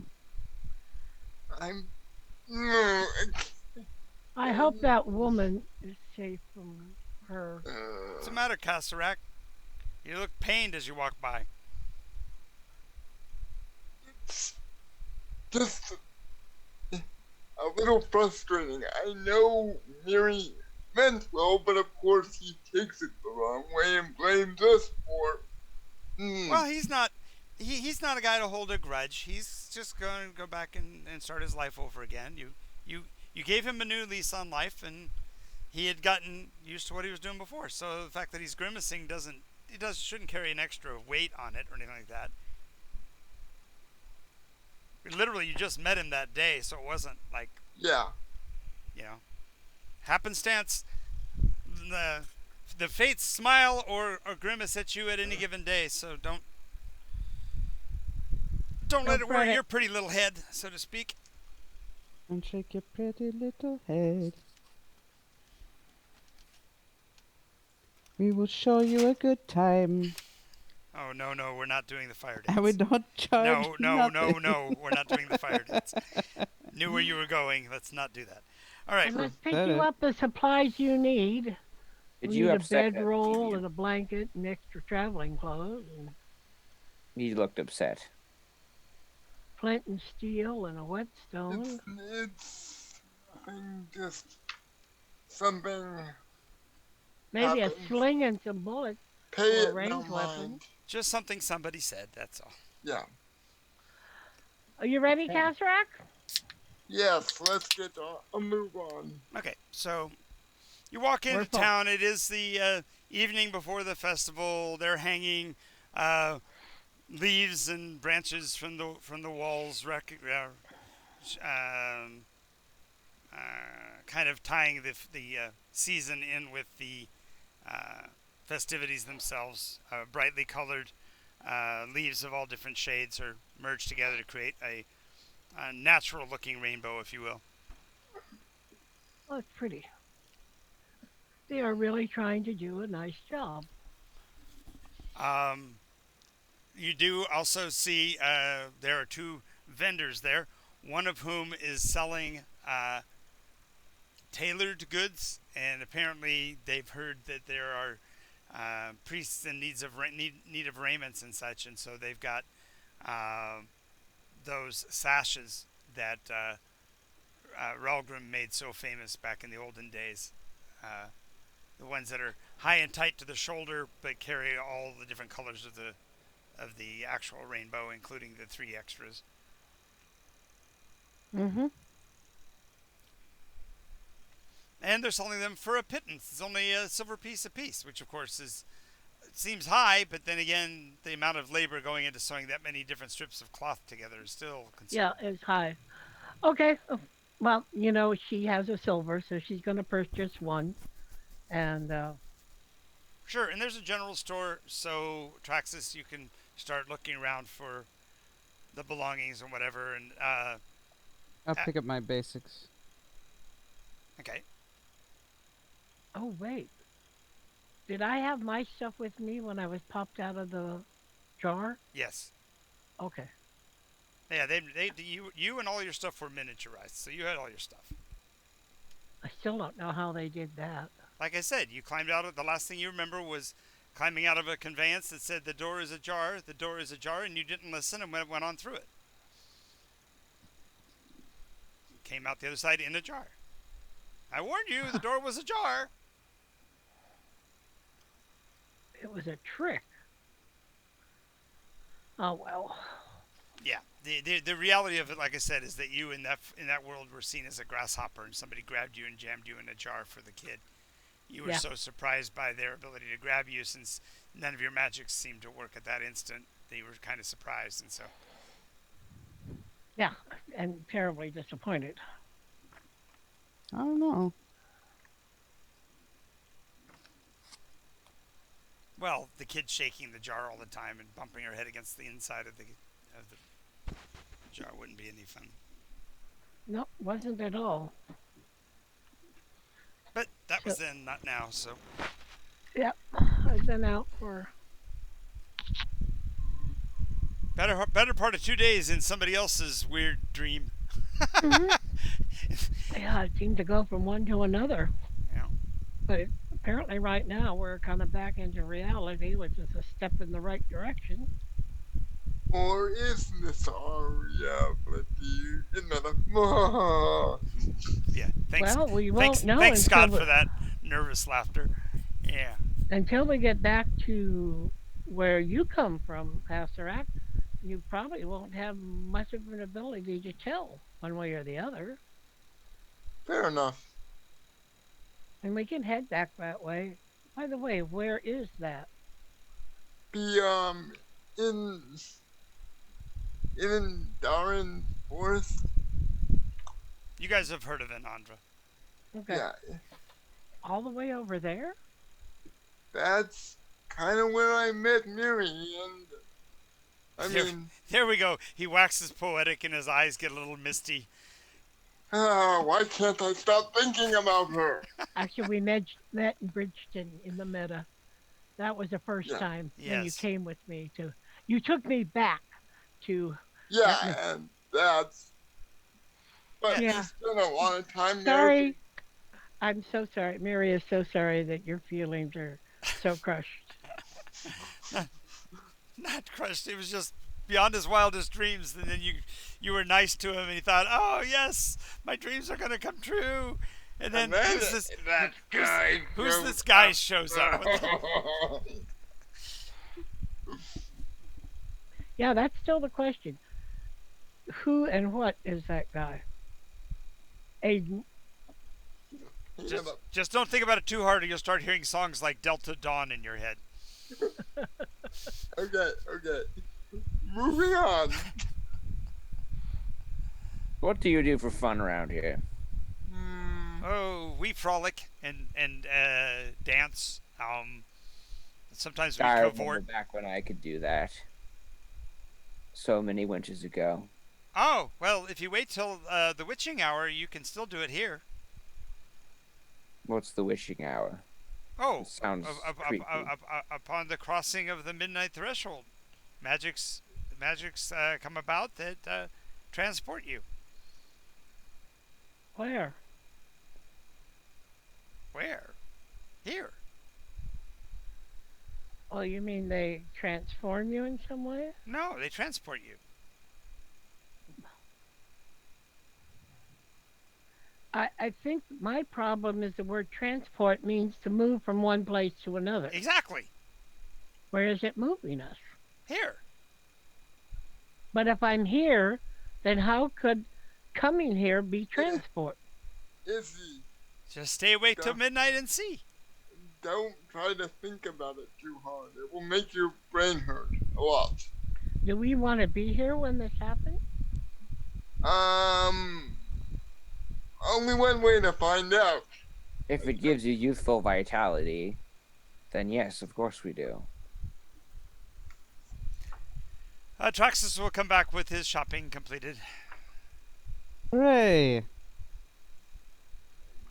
Everyone else I is... have returned. I can understand you shiny wishing for things. youthful vitality. It's too bad Mary wasn't here. She might be able to help you. He wouldn't be able to help you. You've And never maybe better. you'd be a little bit more grateful. And he'll smack his head again. Wow. Kasserik's got a little bit of a bitter streak going on now, doesn't he? Just a little. Just a little. Okay, and sorry, there is actually a reason for this. I get it. No, don't explain. Yeah. I just noting it. That's awesome. Don't worry about it. Yeah, my character, this new character, I apologize in advance. Why? Oh, nothing. Oh, nothing. Oh God. Okay. Not me. Okay. Oh, Candy. Okay. This is gonna be fun. So, are we staying up for the festivities tonight, or are you going to get some sleep so you can I have a nice want party to at tomorrow? least find out what it is. I have Yeah. no choice. I'm hired. True. Will you help in case something goes wrong, Tesseract? I will do my best, depending on what goes wrong. Well, the evening goes well. The feasting starts in with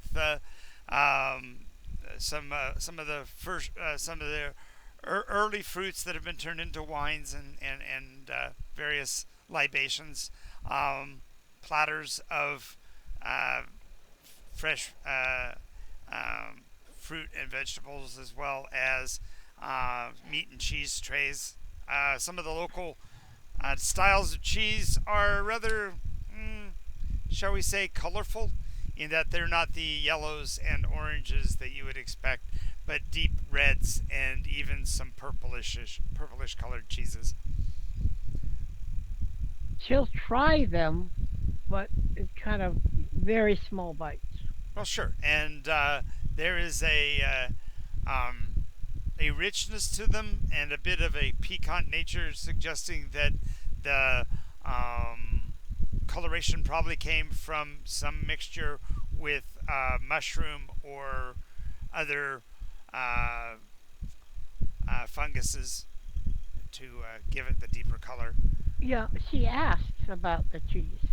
And yeah, they say there's a couple of farms up near the coast that have access to a couple of Undrin outposts from the days of the hive.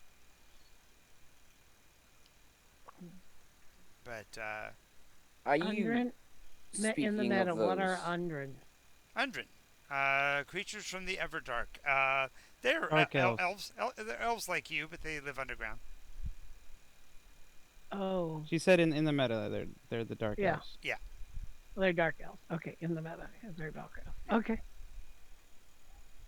I know the Telmarkian, not the Telmarkian, the whatever Matt's character was the grayish ones. Yeah, the Treloran. Teluran. Yeah. Okay. Okay, so she does try. The cheese Sure. is never too much of any one of the strange No, colored. it's rich, but it's flavorful. Traxxas is going to try to make a rainbow cheese plate. Nice, Get one of each. like a Dagwood sandwich of all the different cheeses. Yeah, and form them into a circle. And then Oh, I see. he's gonna do visual lessons with people. See if you eat one, it's good, but when you try to mix them all, then it doesn't taste good anymore.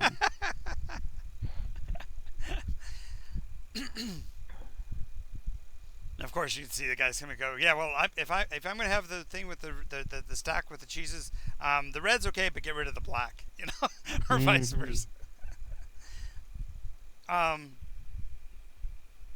I'll dance if there's dancing. She'll get up Oh, and dance. there's definitely dancing going on. Almost You can dance nonstop. if you want to. You can leave Exactly. your friends behind. But if your friends don't dance with them, they don't dance, and they ain't no friends of mine. The safety dance. Yeah, I see that video being made right here. That's exactly right. She even goes over to Maxwell. Well, come on, Maxwell. How about a few steps with me? Just to remember the old times, of course. And he'll get up and hobble over. Okay. Go ahead and make a dex check, Max. Yes. Make it advantaged, though. advantage? Yeah. All right. Okay, that's a what's my dex? That's a 17 on the dice. Okay, so he steps out on the floor, and you watch his demeanor switch over. It's like he took 3 steps, and all of a sudden he's doing the John Travolta swagger out onto the floor, and he goes into a series of moves that defy physics for someone of his age. Back in your day, you were a dancer. Yes, I did some. I'm dabbler, but no master. Yes. Well, she joins you, and she will often twirl around you, and then catch hold of your hands and follow whatever you're doing, or try to follow it, and then whirl around you again, whirl out and back. Yep. So go ahead and both of you take your charisma scores, add them together. Okay. 10. 12, 22. 22. So roll percentage dice under that 22. Somebody. Oh, One sure. of the two of you. Okay. Just a moment, I got it. Actually, both of you roll. I'll give you a granted advantage on this because you're trying. I got a 62. That's way over. Just a, come on. My dice don't want to cooperate. Okay. Neither did his. He rolled a 62.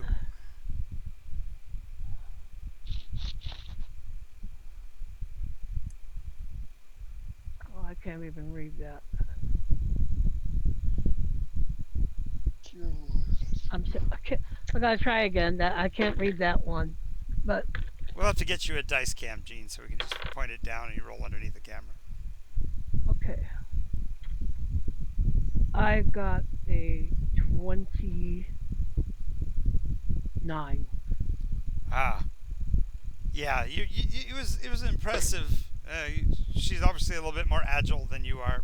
You're trying to remember the steps too, but nonetheless, the two of you do catch somewhat of the crowd's attention, just not fully. Adore me, peasants. You didn't blow them away, but it was still an admirable attempt. Praxis is getting up on stage, Mm-hmm.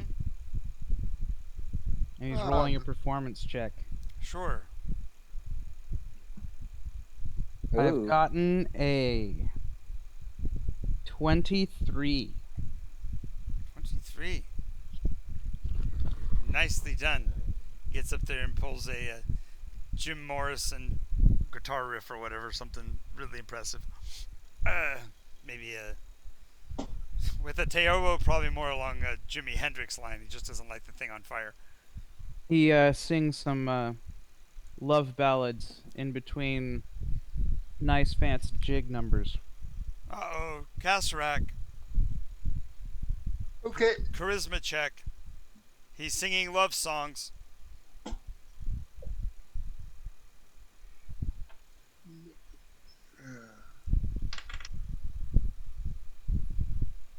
Well, let me make sure that I have the right here.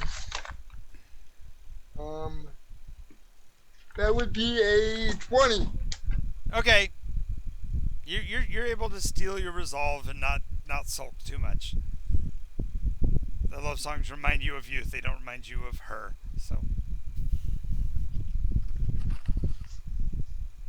I will glare at Trackless later. he had to though, because young people want to slow dance sometimes. So Yeah, the and bards have to sing to them too. So Must give I the don't- people what they want. Sometimes some of the older ones want to slow down. that's true. That's true.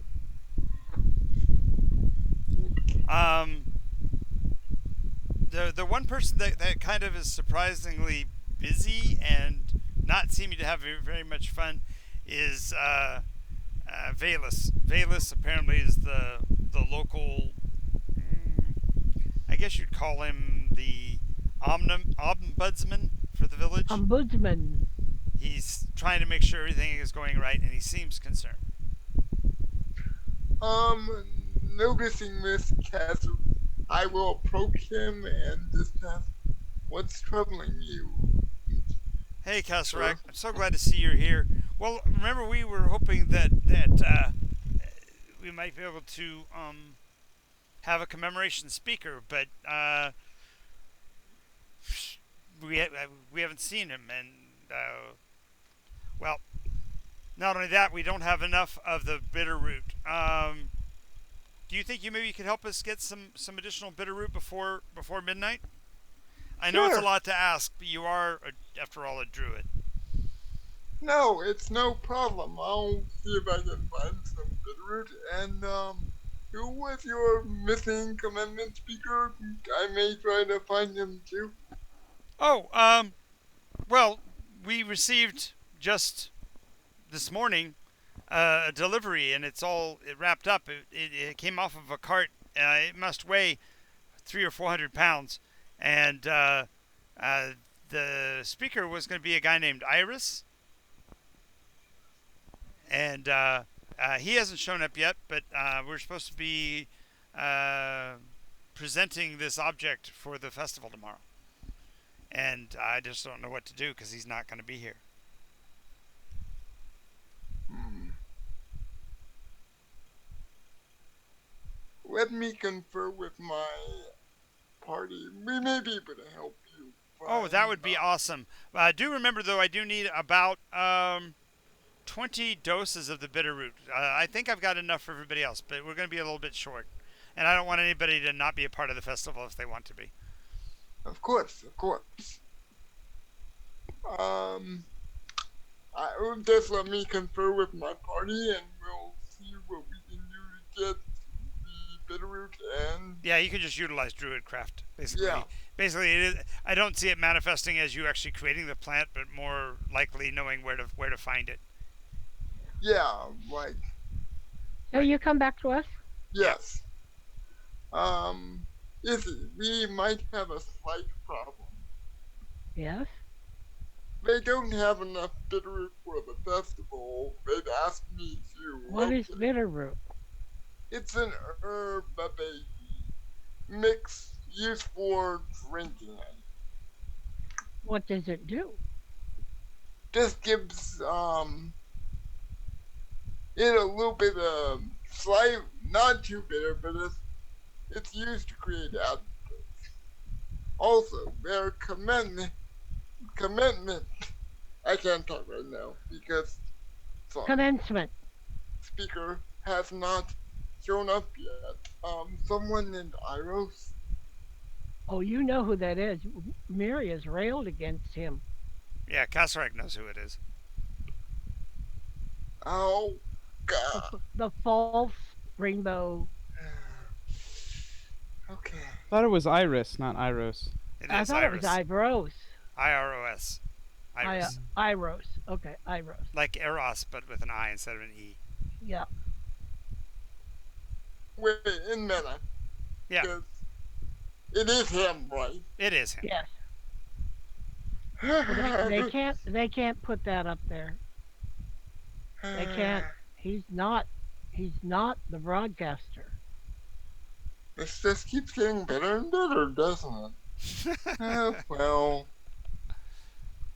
Just giving you something to sink your teeth in, Kasarak. Just something to sink your teeth in. well, I'm gonna do a trick craft and at least locate like a. Yep, you're able to get enough Yeah. of the material. And you know that Rogren's name is now Prisma. Prismus. Prismus. So maybe we could change The name? But how could we? Oh. Do you have shaped stone? It's a druidic cantrip. No, earth. He can do it with dirt, not with stone. He can mold earth. There was one that said shaped stone. Yes, stone shape is a higher level spell. Oh. Yeah. Oddly enough, I do not see mold earth listed on the druid cantrip, but Yeah. that's Might be shape earth. Maybe we can get Um, somebody to chisel the name off and put on Primus's name. yes, Prismus's name. But it have to be done quickly. Need a holiday. Merry Christmas.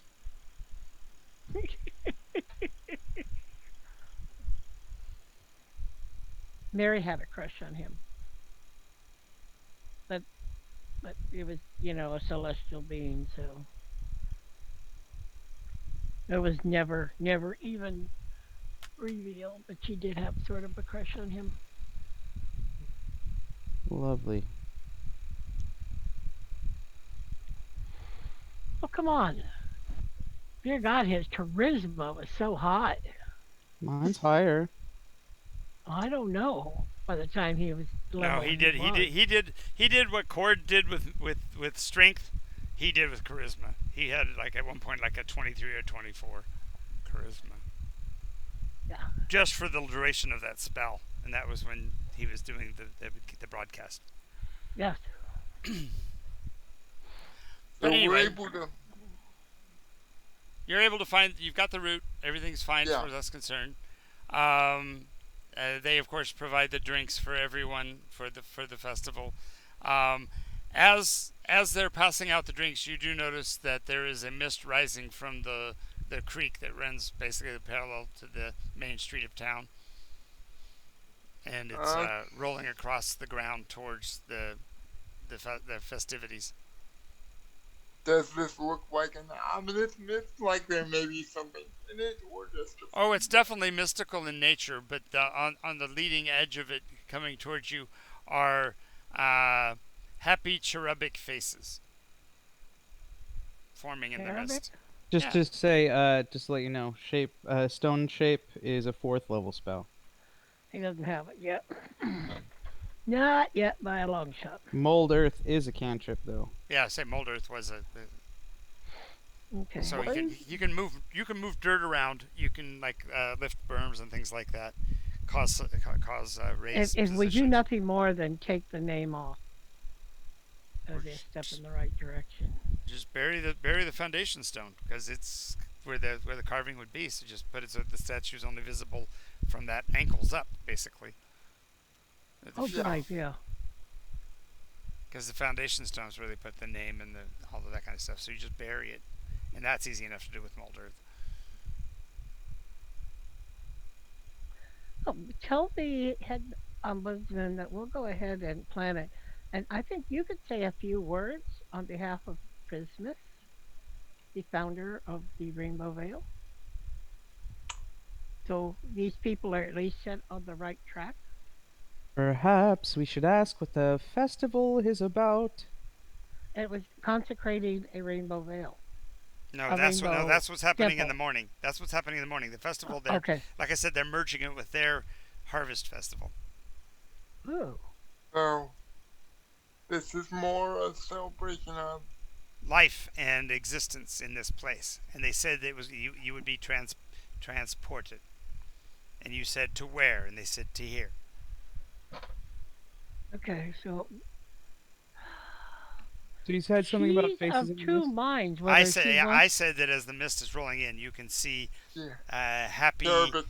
childlike faces forming and dissipating in the rolling edge of the mist as it rolls into town, and people are actually reaching out and attempting to embrace those images, drawing the mist towards themselves in the process. Okay. So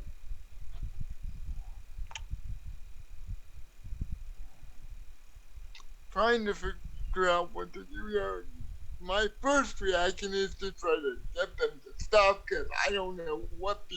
I assume it's some sort of creature, benevolent entity, but they seem to be okay with it, so maybe it's not. But there's no way for me to know in the moment whether this mist is dangerous. There's Well, plenty of people to ask. yeah, there's plenty of people, and they're all laughing, and you can see like the kids are running around in the cloud, like they were down by the shoreline when it first started rolling in, and were Ask. I asked somebody. I'll turn and say, "What is in that mist that forms and unforms?" oh that is the pathway, that is the shared walkway. That is the means by which we are transported. So, And as you feel the first of the mist around your ankles and stuff, you'll actually feel the moisture in it. okay. That it's a very heavy fog-like mist. Okay. Moist. Yes. I don't think I like this. Well, you see some of the young people literally reaching into the cloud to pull the mist towards them, and you can see the moisture forming on their features, and so you can see that there's a wetness to it that's tangible, Okay. and Okay, it becomes a little bit like a water fight after a little bit as everybody starts to. It's that situation where when everybody's dry, everybody's kind of tenuous and worried about it, and the little kids are the only ones that are stomping around and splashing in it. But after a little while, they start to rain that on the older kids. The older kids get involved, and now accidentally grandma gets splashed. And so pretty soon, the whole town is skipping and running and laughing, splashing the mist on each other. You can actually like ball it up and to create like a sphere of it by moving your hands around and then push it into somebody so it creates like a water balloon kind of an effect. She kind of backs out of it. She's not happy with this. hi. These people are paranoid. Look Yeah, at you the say threat that we've been facing the last few days and being you say that trapped in a tracks. bottle. Okay, you say that tracks as you go. You just have as off can comment about being paranoid, and all of a sudden somebody hits the tearbo with a splash of the water. You're like, wait, that's not cool. This is a musical instrument, and then you get It's waterproof. yeah. Magically waterproof. Fair enough. They splash you in the face for your response. So Well, he plays music harder, which the vibrations push the stuff back. I'm gonna get in on this, start throwing a little bit of water balloons just in a couple random directions. Not actually trying to hit anyone in particular, but just yeah, I can see you trying to toss it at somebody in the crowd, and all of a sudden the ombudsman walks into the way, gets it in the side of the head, and he looks at you really sternly, and then starts to laugh. Apparently, there's also some kind of a euphoria that you feel once you're under the effects of the water. So people seem to be really starting to enjoy themselves, and the laughter becomes louder. And I keep myself out of it. Sure. Okay. As you're withdrawing it from it, you're having to move away from the center of town though because it's rising, and so it will be covering more than you're waist deep already in it. So you'll have to back away from it, Yeah. climb a tree or something. That I can do very easily. Yes. Climb up in the tree and you see the kids all running around beneath you and they're having a good time. And then all of a sudden you see a group of 6 of them pull together and start whispering. Make a perception test, Izzy. If they're kids, they're probably looking at me as I rolled another natural 20. Yep, you definitely know they're looking at you. They keep looking up and over, and the others are going, no, no, no, shh, shh, shh, as they're whispering to each other. Traxxas is going to cast Dancing Lights. Nice. Okay. So Excellent. he's going to cast them really, really like low light. Nice. Down. Have them kind of dance in the mist a little bit. Oh, yeah. Oh, yeah. Backlight some of these creatures in the mist. Mm-hmm. Mm-hmm. Yes, and you start to see that their figures are becoming less distorted, less generic, and becoming more honed, more real looking. And what do they look like more real? They look like people. They look like villagers. Some of them look like they're well into their 90s. Some of them are children. A couple of them look like they're missing limbs, like a hand or a foot or whatever. They're hobbling around on sticks, but they're also just as joyful as the ones that are alive, if you will. And then while you're up there in the tree, you see the 6 kids break up and start to swirl balls of the water as they move around your tree. He climbs a little higher. Mm-hmm. put some leafage between her and those balls. Mm-hmm. Okay. Pretty soon they're around the outside of the tree, and you hear them singing a little song. The words are not familiar to you in in common at first, but they're basically singing a version of "Ring Around the Roses."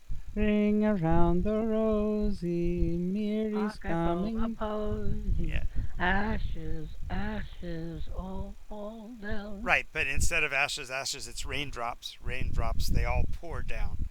And so what they did is, as they were singing, they were willing the little balls of water upward in the sky. So you're down there, you're looking down at them, trying to see them, and you've used the leaves to occlude yourself as much as possible and to get as tall, high into the tree as possible. So you put yourself where the branches above you are lighter, so that because there's more thickness between you and the children, and they just let all of their spheres collide, and there's a literally a rainbow colored water, burst of water above you, and you're completely drenched, just soaked to the bone from above. At that point, she laughs.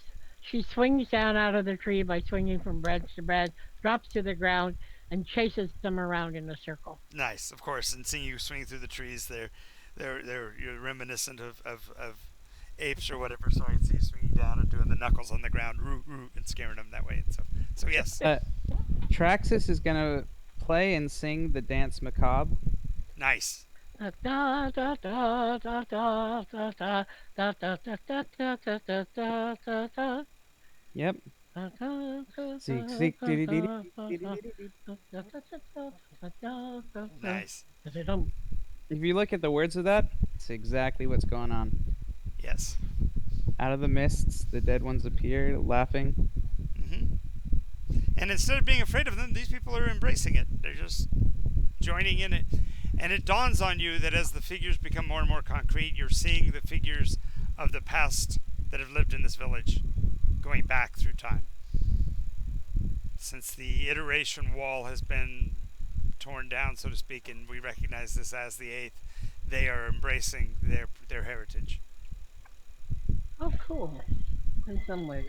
Yes. In other ways, a little bit strange, but Yes. Well, even amongst them, you'll see a few of the spirits even that uh, are glowering and grumpy, but they're still involved with splashing water. So there's a bit of, I wouldn't say maliciousness, but kind of evil spiritedness. So sometimes the water bursts are colder. okay. So the ones that are being spiteful about it are the water's a little bit icier than those that are just enjoying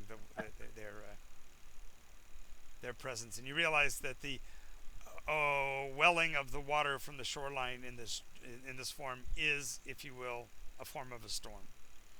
Okay. It seems to be a very limited one, but Hmm. interesting. Maybe it's tied to a time of the year. Well, more importantly, it's tied to a location, so it's anybody that lived in this area throughout all of the iterations. Yeah. And so there are some that barely look human. They are so gaunt and skeletal like as to be unrecognizable. Where are we? We're in a village on the road between Eldrasar and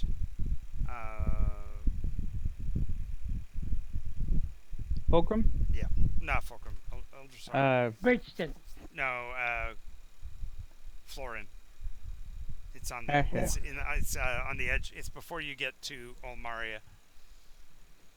Okay. In amidst all this, you do see a wagon roll into the town, coming from the direction of the river, driven by or drawn by six pale white horses, and driven by a what looks to be a grim. He sits on the seat and observes. Water splashes on him, and he kind of smirks and waves it away. But he's not actively involved with it, and he's just sitting there.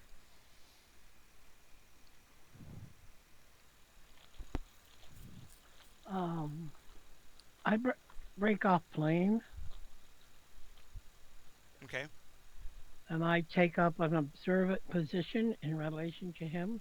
Okay. I want to know why he's here and Well, what he's here for. he keeps. 32 white horses standing on a big red hill. Yes. First they champ, then they stamp, then they stand still. He's. He keeps looking to the east. He strains to look, and then he kind of slumps back into the seat.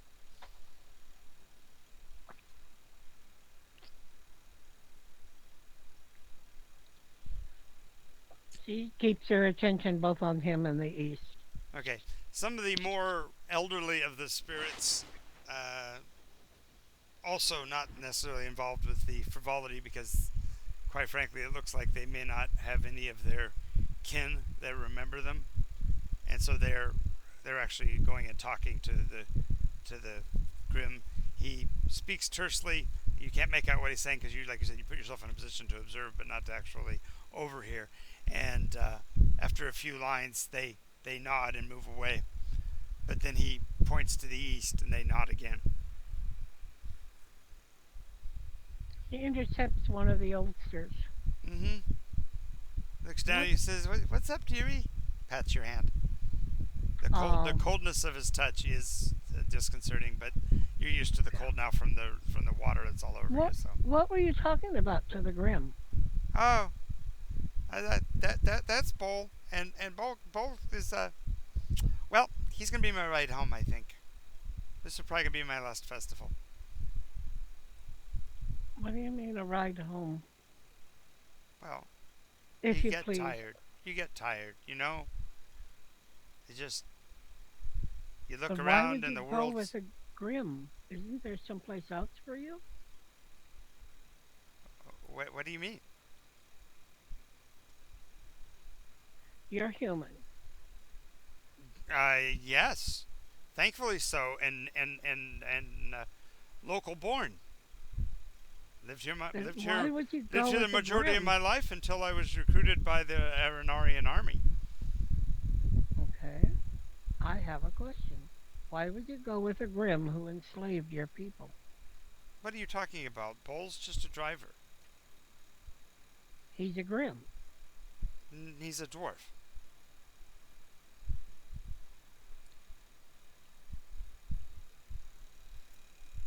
I mean, I don't go around calling you Primus. I'm not. I'm a Danel. Uh, Primus is. you're a descendant from a high and noble family. You should have no cause for disdain for the royalty of other nations.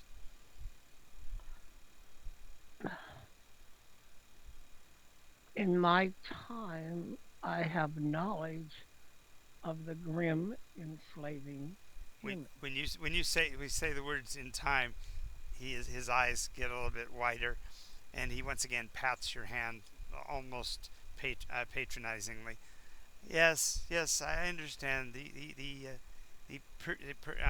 prejudices that we come up with in our lives deprive us from the joys of life. But you've got many years ahead of you, and you have uh, friends and family that have yet to be born. I'm not in that condition. I dare So say most, there isn't a person here that remembers me. and that is sad that you are not remembered.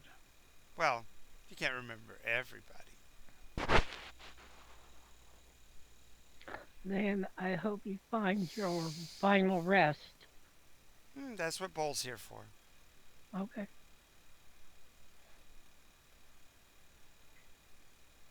To her, it's just Grim are just I know, not good. I know. My cat is up here on my lap, sitting on my leg and demanding that my hand should not be anywhere but on his head. So whatever I try to do with my right hand, he shoves his head under it. Of course he does. Traxus is going to play his way over to the dwarf.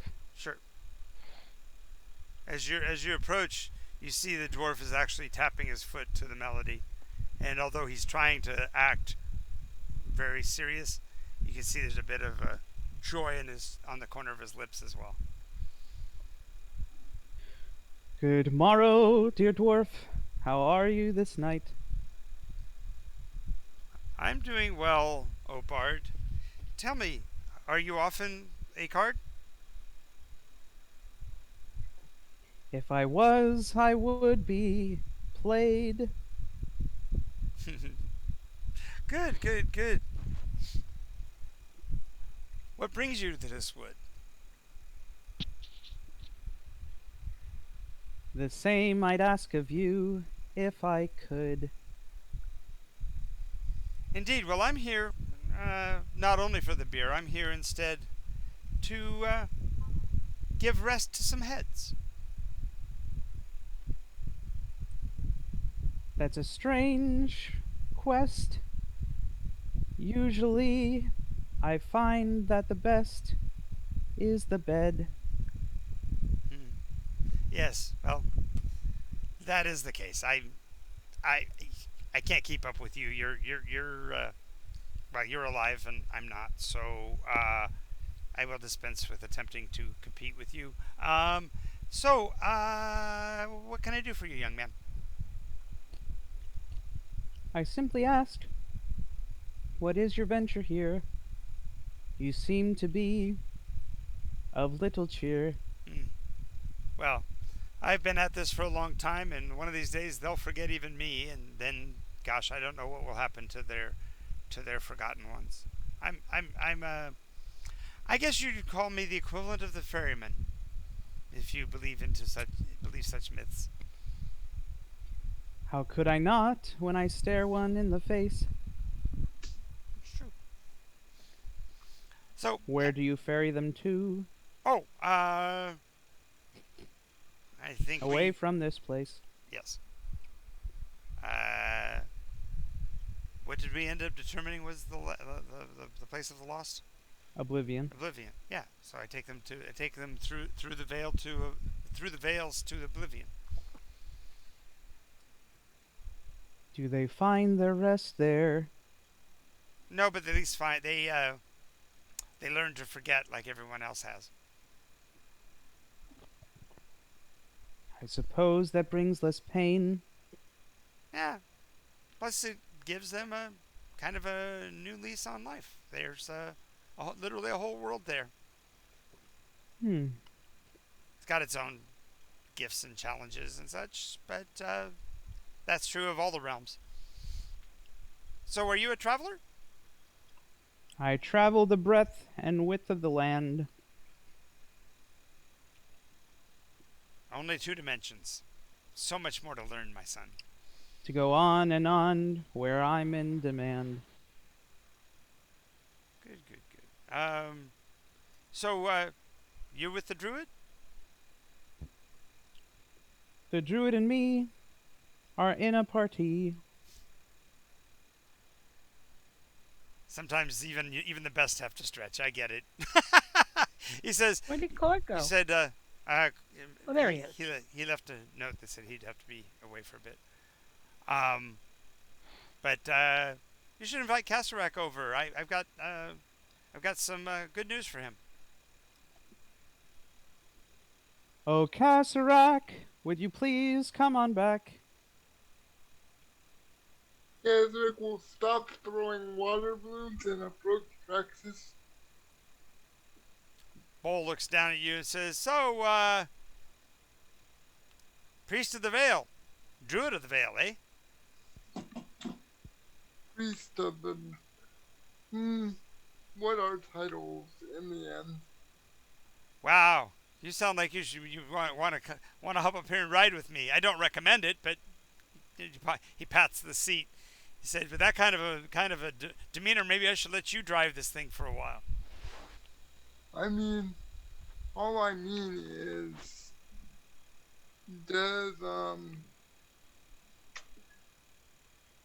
does title really matter at this point in time?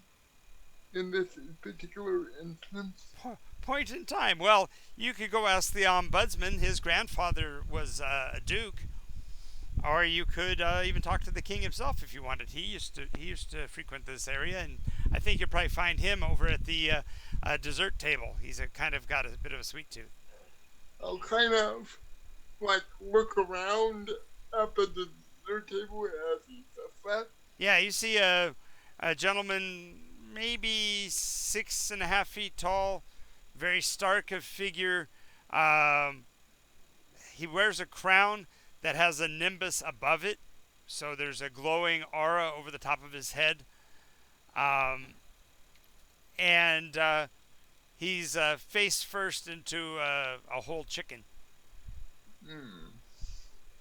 A chicken on the dessert Uh, table. Yeah, What a wonderful fable. chicken. Of Aronar course it is comes a chicken. little closer and says, "What's his name, if one may address him properly?" Who, the king? Yes. Well, that's Ash. Axe. Ash. Spell it for me. I guess I'm having Alpha to. Sierra ASH. Hotel. Weren't you in a tree Ash. playing with some kids? She was. I was, but I broke off and came over to ask him why he was here. So I was here in the area. She was approaching. So Okay. But I kind of walked away, but not that far when you came, and then Caserac came. I kind of hovered, yes. but didn't want to interrupt. Didn't want to interrupt, but and inserted as halflings would. Ah, I see you have come to a meeting in which your friends were invited, but you were not. Seems like nothing can keep you from your friend's side. Uh, yes, that's Good King Ash. He tries to make it every festival. He, it said, has a true love here as well, but we've never been able to figure out who she is. It's been a bit of a mystery. Well, it's clearly not that turkey. He's definitely attacking it with relish, isn't he? Almost as well as he did against the Grim, I would say. And he says so as if the Grim were something outside of himself. Um. Traxxas is going to do a history check because he believes he knows some songs about Good King Ash from a long time ago. Mm-hmm. Yep, you find that Good King Ash was the hero of the undesired. They did not want him to be their hero. He actually had to fight the mortals he was trying to rescue with as much fervor as he did the people that were holding them down. Hmm. He is the very reason for the Pony Accords was to counteract the humans' ability to destroy themselves over time. Mm-hmm. And also the pact. Well, yeah, but he was. That's why he did the pact of the Order of the Pony to replace the pact, right? Yeah. The pact is gone. Well, the bowl says, yeah, but not to some folks. But most of them have already taken a ride with me. But just to clarify, Yeah. this does mean that we're back in time. This is definitely a crossover point between the iterations. Yes, this storm is not like the others. It doesn't take you to a place, but instead brings all of the times to here. So the idea of you being transported to here was very serious. That what they were referring to is that this place is the conjunction, not this time. Oh. It's like Nick. That's what I thought was going on. But Yes, and you Kasarek have always been perceptive, and so that's the reason why I have an important message for you. yes. If you don't act in your own best interest, this will be the vanguard of the coming future.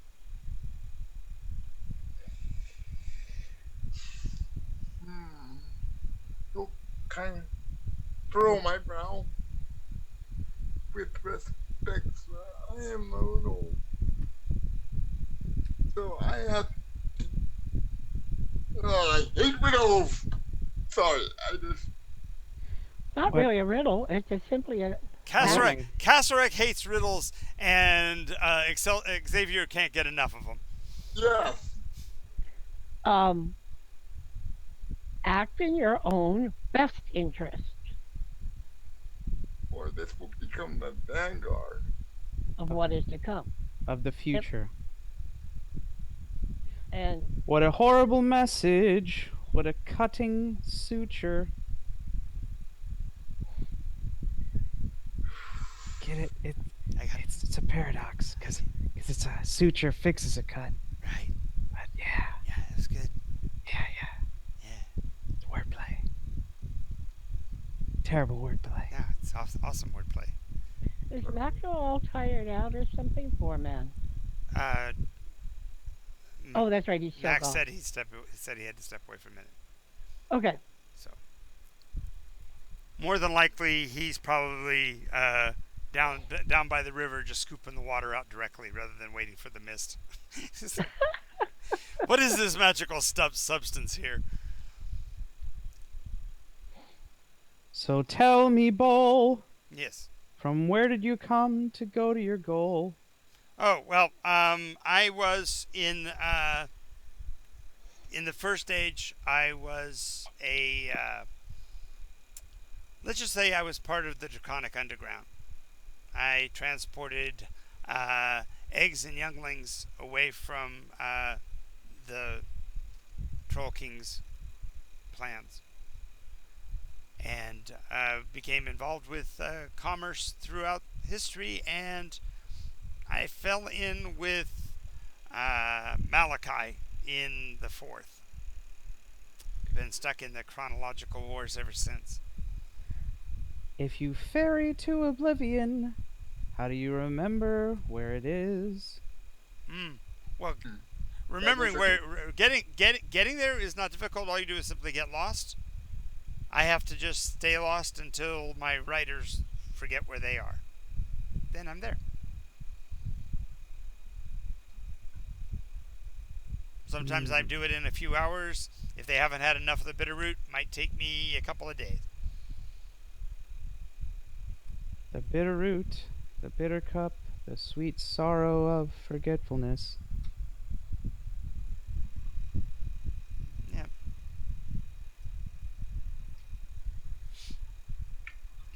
I couldn't. My own. So what, Kasserek, would you want to forget?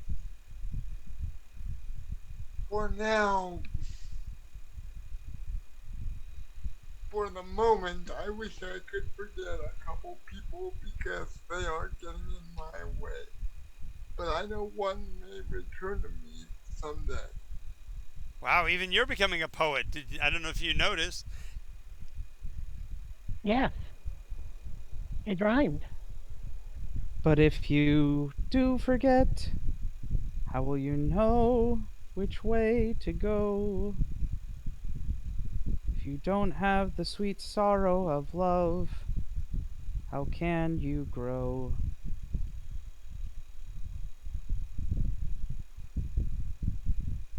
So maybe I don't want to forget her totally, but If you did, she could never come back. He says, "I think I got something for you." He reaches into his bag, messes around in there a bit, brings back a wristlet. It's a leather wristlet. It's got little purple flowers around the outside edge of the bracelet. It just wraps around your arm and clips on. I kind of look at it and I'm gonna do an arcane. Well, first an nature check because of the flowers, and then an arcana check to see what natural properties it may have. 18 on the nature check. Okay, so the flowers are definitely forget-me-nots. When your forget me nots are in a knot, who knows which way is west? And no on the Arcana check. I got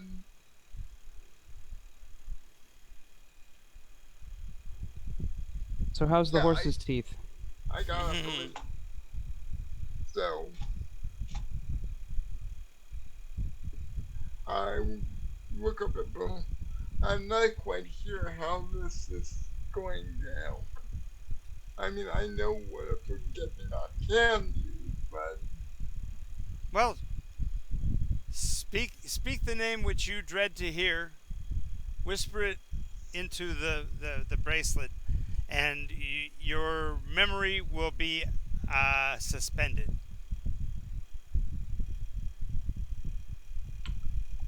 and Suspended, but not ended. Yes. how many forget me nots are on this bracelet? There's too many to count. Okay, so I'll just put one Miri. Okay. And as you put as you whisper it in, one of the little petals on one of the flowers vaporizes or vanishes from the band. And with that, Miri then becomes bleary. And just a memory.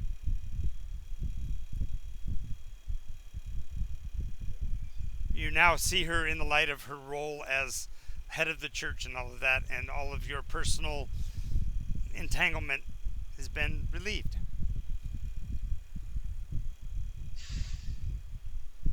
What a wonderful girl. She kind of makes me want to hurl. That's so mean. Did you see her face? I'd do it any place. Huh. Nice. Are you back, Max? You're still muted. I just was checking. All right. So, as I said, he keeps looking to the east. Eventually, you start to see the slightest hint of the coming dawn, and he wrangles the reins, and the horse's movements make the sound of the entire contraption rattle and groan a bit from the wood structure of it, and several of the older spirits start gravitating towards it.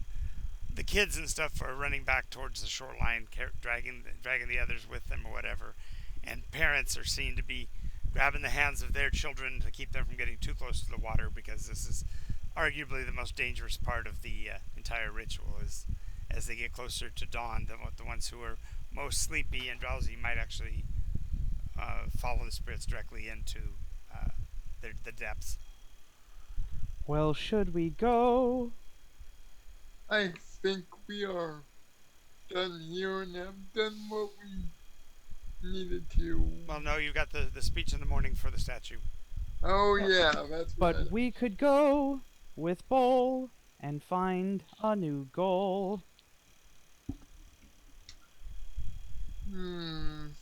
In meta, what's halfway between here and forgetfulness? Oh.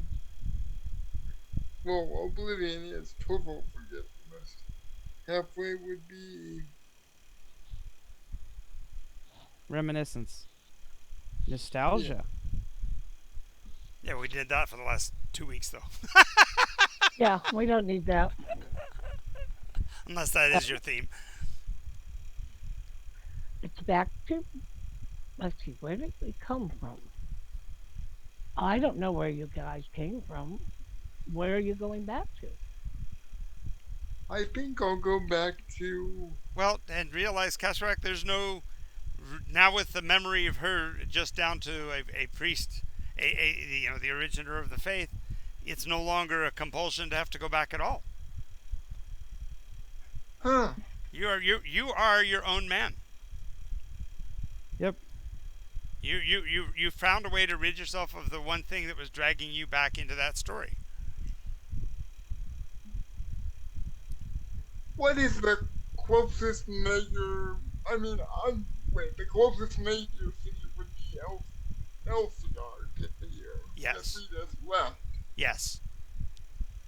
In meta, this is Yeah. feels like one of those times when we have to decide what we want to do Yep. Yes. because the ties have been loosed. That's why I was saying, if we just hop onto the back of the white cart and see where we fall off, that way the DM can put us wherever a story is. That cart? I don't think I want to ride that cart. Well, not all the way. Remember, they're going to But drive until everybody forgets where they're going. yeah, see, if as long as we're on it, we know that we're going somewhere. But the effect of the wagon becomes residual over.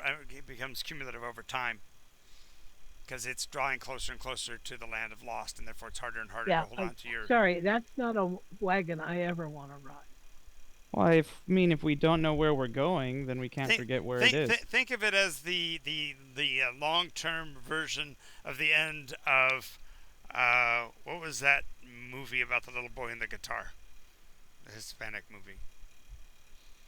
Oh, Coco. Coco. Yeah. I'm all for the cart.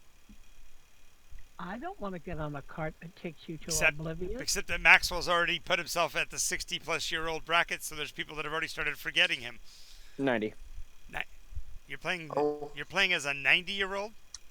I have a 6 strength and an 8 con. Nice. Wow. Okay. You're not long for this world. No, he's a heck of a dancer, though. He was strutting at stuff last night. Maybe that's why he wants to. I think what we have here, without him realizing it, is he's giving me an opportunity to have a Jubileethan in the party. Oh, I'm practicing necromancy to keep myself alive. Is what I'm doing. No, you're not.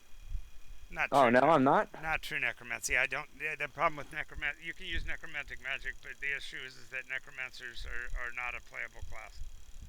All right. That's why I asked if you were a straight wizard. Yeah, because it's too difficult, too much of a slippery slope for me morally to do that. All right. You want to readjust your age? No.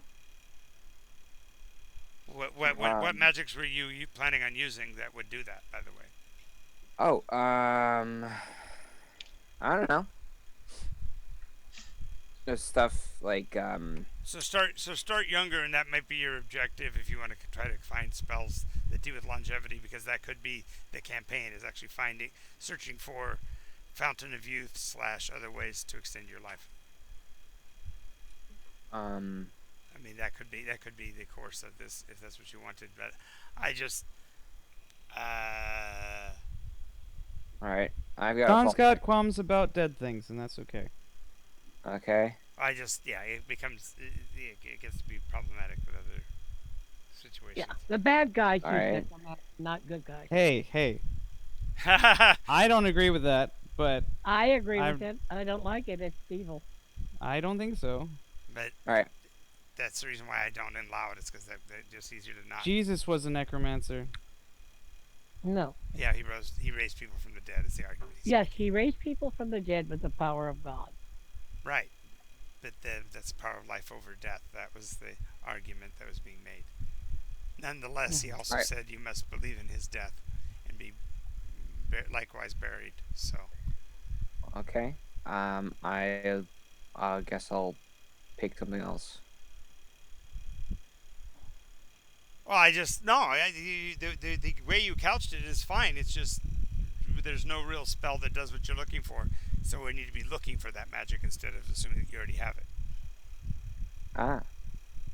So that's why he says be a younger age, maybe 50. Oh no. I mean, I didn't. What I meant was my character was exactly like looking for it. He wasn't. He didn't Yeah. already have it. Okay, yeah. So I'm just saying to make it so you can survive in game. I know that Gene's character went 20 levels in two years, but I don't know if that would be the case for this character. It depends. Oh yeah. No. I wouldn't want you to be 99 and trying to still climb stairs or something, Actually, you're already pushing death at not 90. That's For why. sure. Yeah. It'd be better if he were 55 or 60. Whatever. I'm not going to argue it. Whatever he wants, but just was clarifying that necromancy can be A step too far. I think. It depends on the person who's playing it and why they're playing it, Yes. All right. in my opinion. There is okay, and how about if we do this slightly different? The campaign can be along this line, so that we can explore why these notions of evil have been associated with necromancy. I Maybe. I'm level 1, so I can, when I get the level up, I can just take transmutation or something like that. It doesn't have to be necromancy. No, I'm just saying. I know. I'm just saying that again, pursuit of knowledge is not necessarily evil. So, a great example I can think of is there was a movie I just recently saw that's based on a true story about one of the first writers. I want to say Archimedes, but it's not Archimedes. But he's a he ends up going to either Persia or India and was studying disease, and he ends up being somebody that discovered communicability way, way, way back, and um, he couldn't save his city from the plague, but he was able to mitigate the losses. They thought he did it by sorcery, and so they eventually murdered him. But his story is really just that he studied corpses, which by its own nature, chiromancy, the study of the dead, was outlaw. But he was doing it so that he could understand communicability and how disease progressed and things like that, which no one had ever studied before.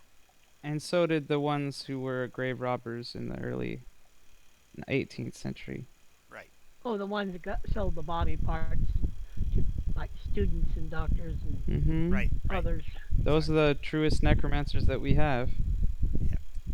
But then there's also all the stories of Frankenstein, not a bad guy at all, not doing it for power, but because he loved someone and was trying to find a way to get them back. Orpheus, same thing. All of them had bad things that happened as a result, but the act itself and the people trying to do it are very rarely bad at heart in literature. Right. Okay. Well, with that idea in mind, we are footloose and fancy free. Yeah, so. Hmm, Well, I still wouldn't mind getting back more towards elven lands, civilization. Elven lands are in any direction you point. That's why I don't care how we do it. I'm just saying that, as a sort of metaphorical, a planar hopping cart is probably the best way we can get anywhere in the world if we just wanted to get somewhere. okay, the trick with this Traxxas is I understand your theory, but we don't know whether we can actually get off at any point. Once we get on, would we be stuck full, or how would that No, work? no, you can you can make a deal with Bull. He's got a mission. He's just going to do his mission, which is taking people home. If you want to ride, you can ride with him all you want. That's never. I mean, It creeps me out. Why? It creeps her out. Yeah. Me out. This'll, you know, Well, there's life. it's okay. So, Gene, the one thing to realize is that we're talking about an area of Nikos. I say physiology or Geologically? yeah, we're talking about a different aspect of looking at Nikos. It's not necessarily bad. It'd be creepy to start with. Doesn't mean it's going to end up so. Yeah. And No, I don't also, want to go on a I'm not saying we're going all the way to oblivion. no. I'm you not. don't even know where it's going. Yes, we do. Now they told you he's taking people to oblivion. It's a dimension. Yes. He's dragging you across. He's going to be taking people to a dimension where they forget everything because they are already themselves forgotten and feeling the loss that represents. And so they're literally wanting to go home, so they don't longer A feel respite. What the respite of oblivion gives. the chance to forget. And I'm not saying we go all the way down the cart. I'm just saying that who knows how this cart travels, and it's a magical way to get I don't want to end up in another iteration somewhere. where he doesn't go through iterations. He's not. He's going dimensionally, Gene. And it's Cena was the person I was thinking of. Even Cena was the guy who did chiromancy and got himself on the execution rolls and then didn't die because he saved the city population, and so the Caliph granted him immunity for a period of time where he got to do actual study before he did die. Okay. Let's Okay. just say it's just a walk down a different path we haven't gone down, Gene. I don't care what we do. That was just my 2 cents of that. That's a really cool adventure. I mean, I kind of like this too because we could end up, Because this is all in meta anyways. Right. yeah. But I've been Elder Star many times. I've been this stretch of road many times. I've seen a lot of this stuff before. I've never been on an extra planar wagon before. As a player. Can we agree to get off before a day has passed? They've already agreed that they're not going to make it to the destination. And I think that it's fine for you guys to actually talk about what you're seeing and what you're experiencing, because there'll be dangers and stuff along the way, because the wagon's going through places where not necessarily safe to be. So Honestly, we can't go to the Land of the Lost. right. Because we're not meaning to go there. They're meaning to go there. All the people that are on this cart are willfully trying to forget.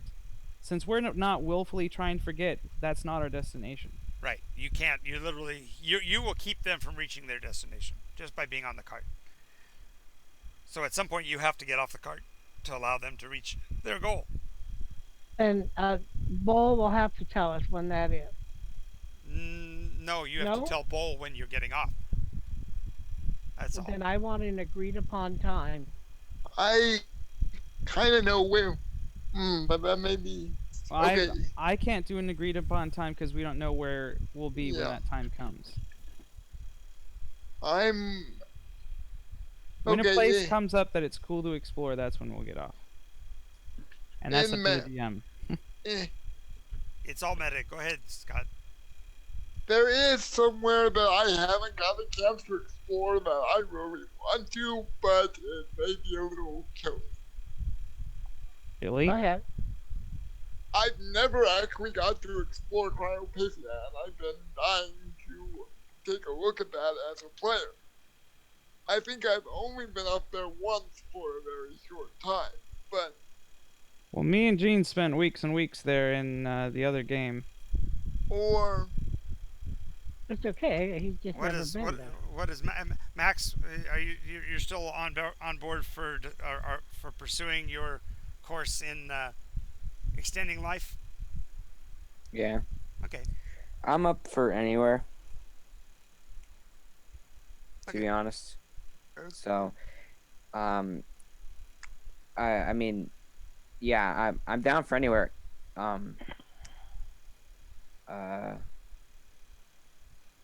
So I mean, you guys can make the decision without me. I'll be fine with anything.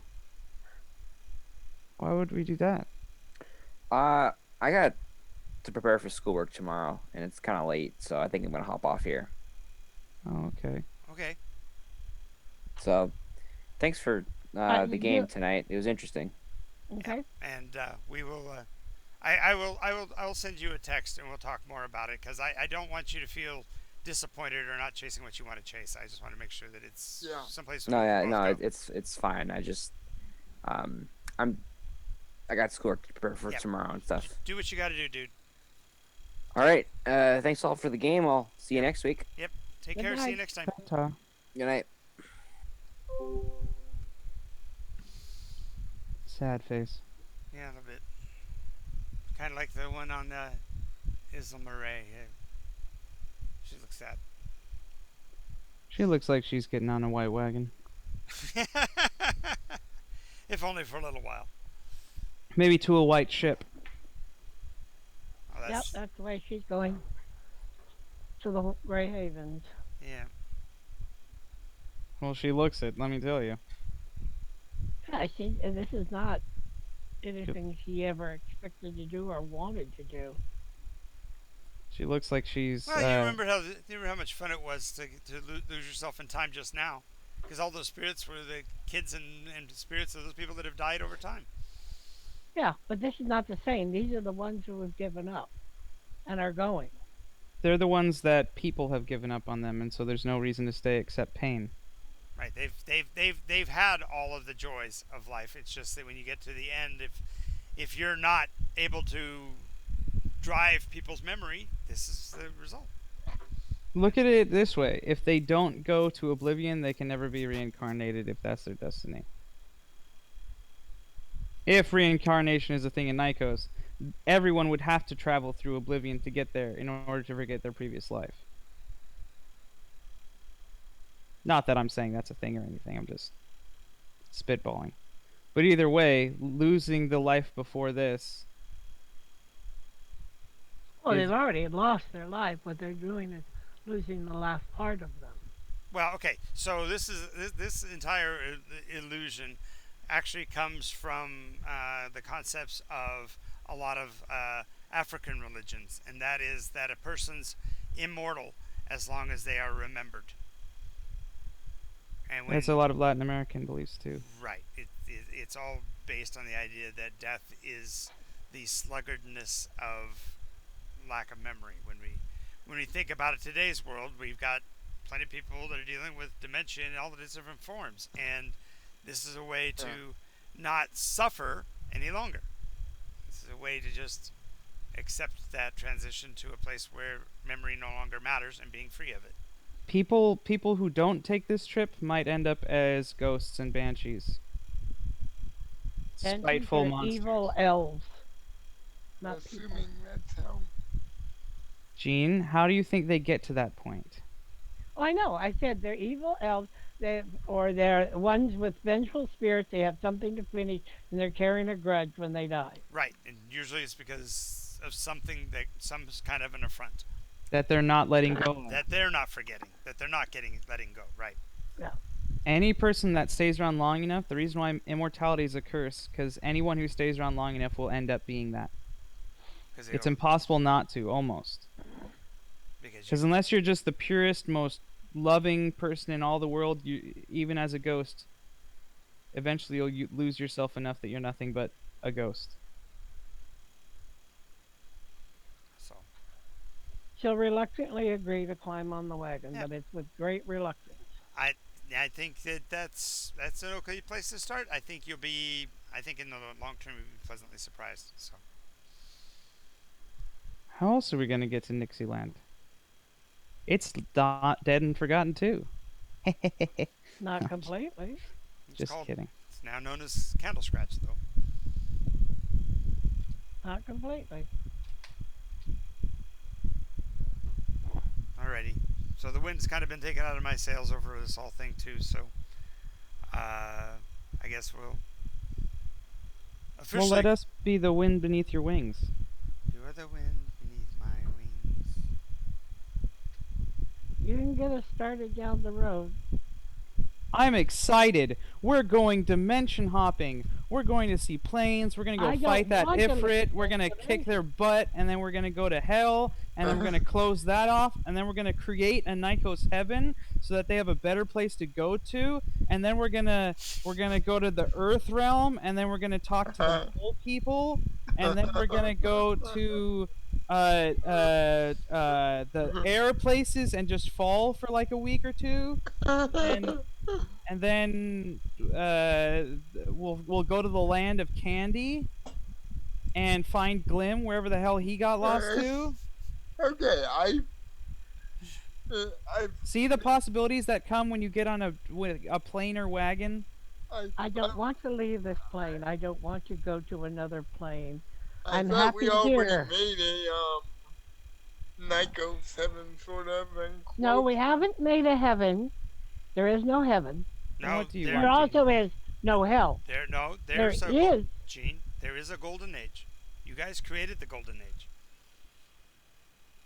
You But place you where. said there was no Elysium.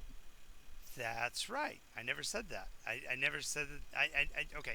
Yes, there is That's no not part of the Elysium, wish, but and Elysium that's is not. right. Elysium is not the issue. What I'm saying is that Miri's group at one point got everything they wanted. Everybody got everything they wanted, including your temple and all that. Remember? And the kingdom was right for the gnomes, and Volantru was gone, and all of that. You guys found a way to get to that perfection, and then you as players said, "Nah, I don't want Yeah. this. This is too boring. We don't want to end it like this. We're not. We hadn't reached Paragon level. You were in the 18s or 17s or something like that, and said, no, let's go a little further. And so you went on further. But the issue is that there was a point when perfection occurred. The time didn't have to go any further forward. I need to get up to 20th level cleric. This time she's going to keep on the clerk level so she can get to that wish. She's just going for it. No, it's just she wants to be finish that off. You know, Yeah, I understand. I mean, the old gods were often 20th level cleric, 25th level No, I know. wizard. I You know, know, but the game mechanic allowed for it, and the new one doesn't. So Well, But what do you want, Gene, then, for this campaign?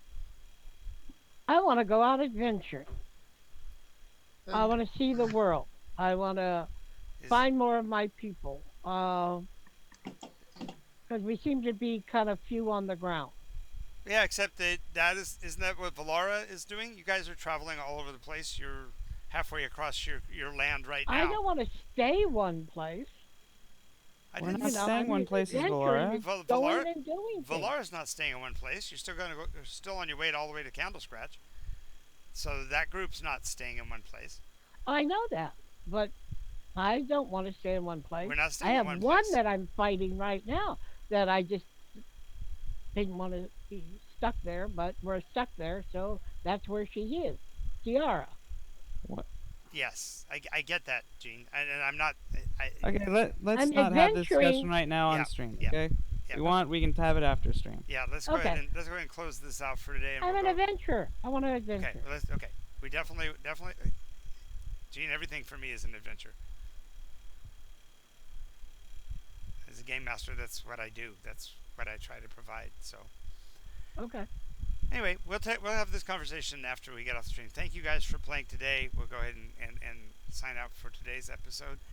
And we'll get on to it for next week. Thank you, Drifter, for being with us. Thank you, Olivia, for being here earlier. And to our one constant viewer that is still out there, bless your heart, whomever you are. Thank you for being here. Goodbye from Nikos NYCOS. Not your clumsy old system.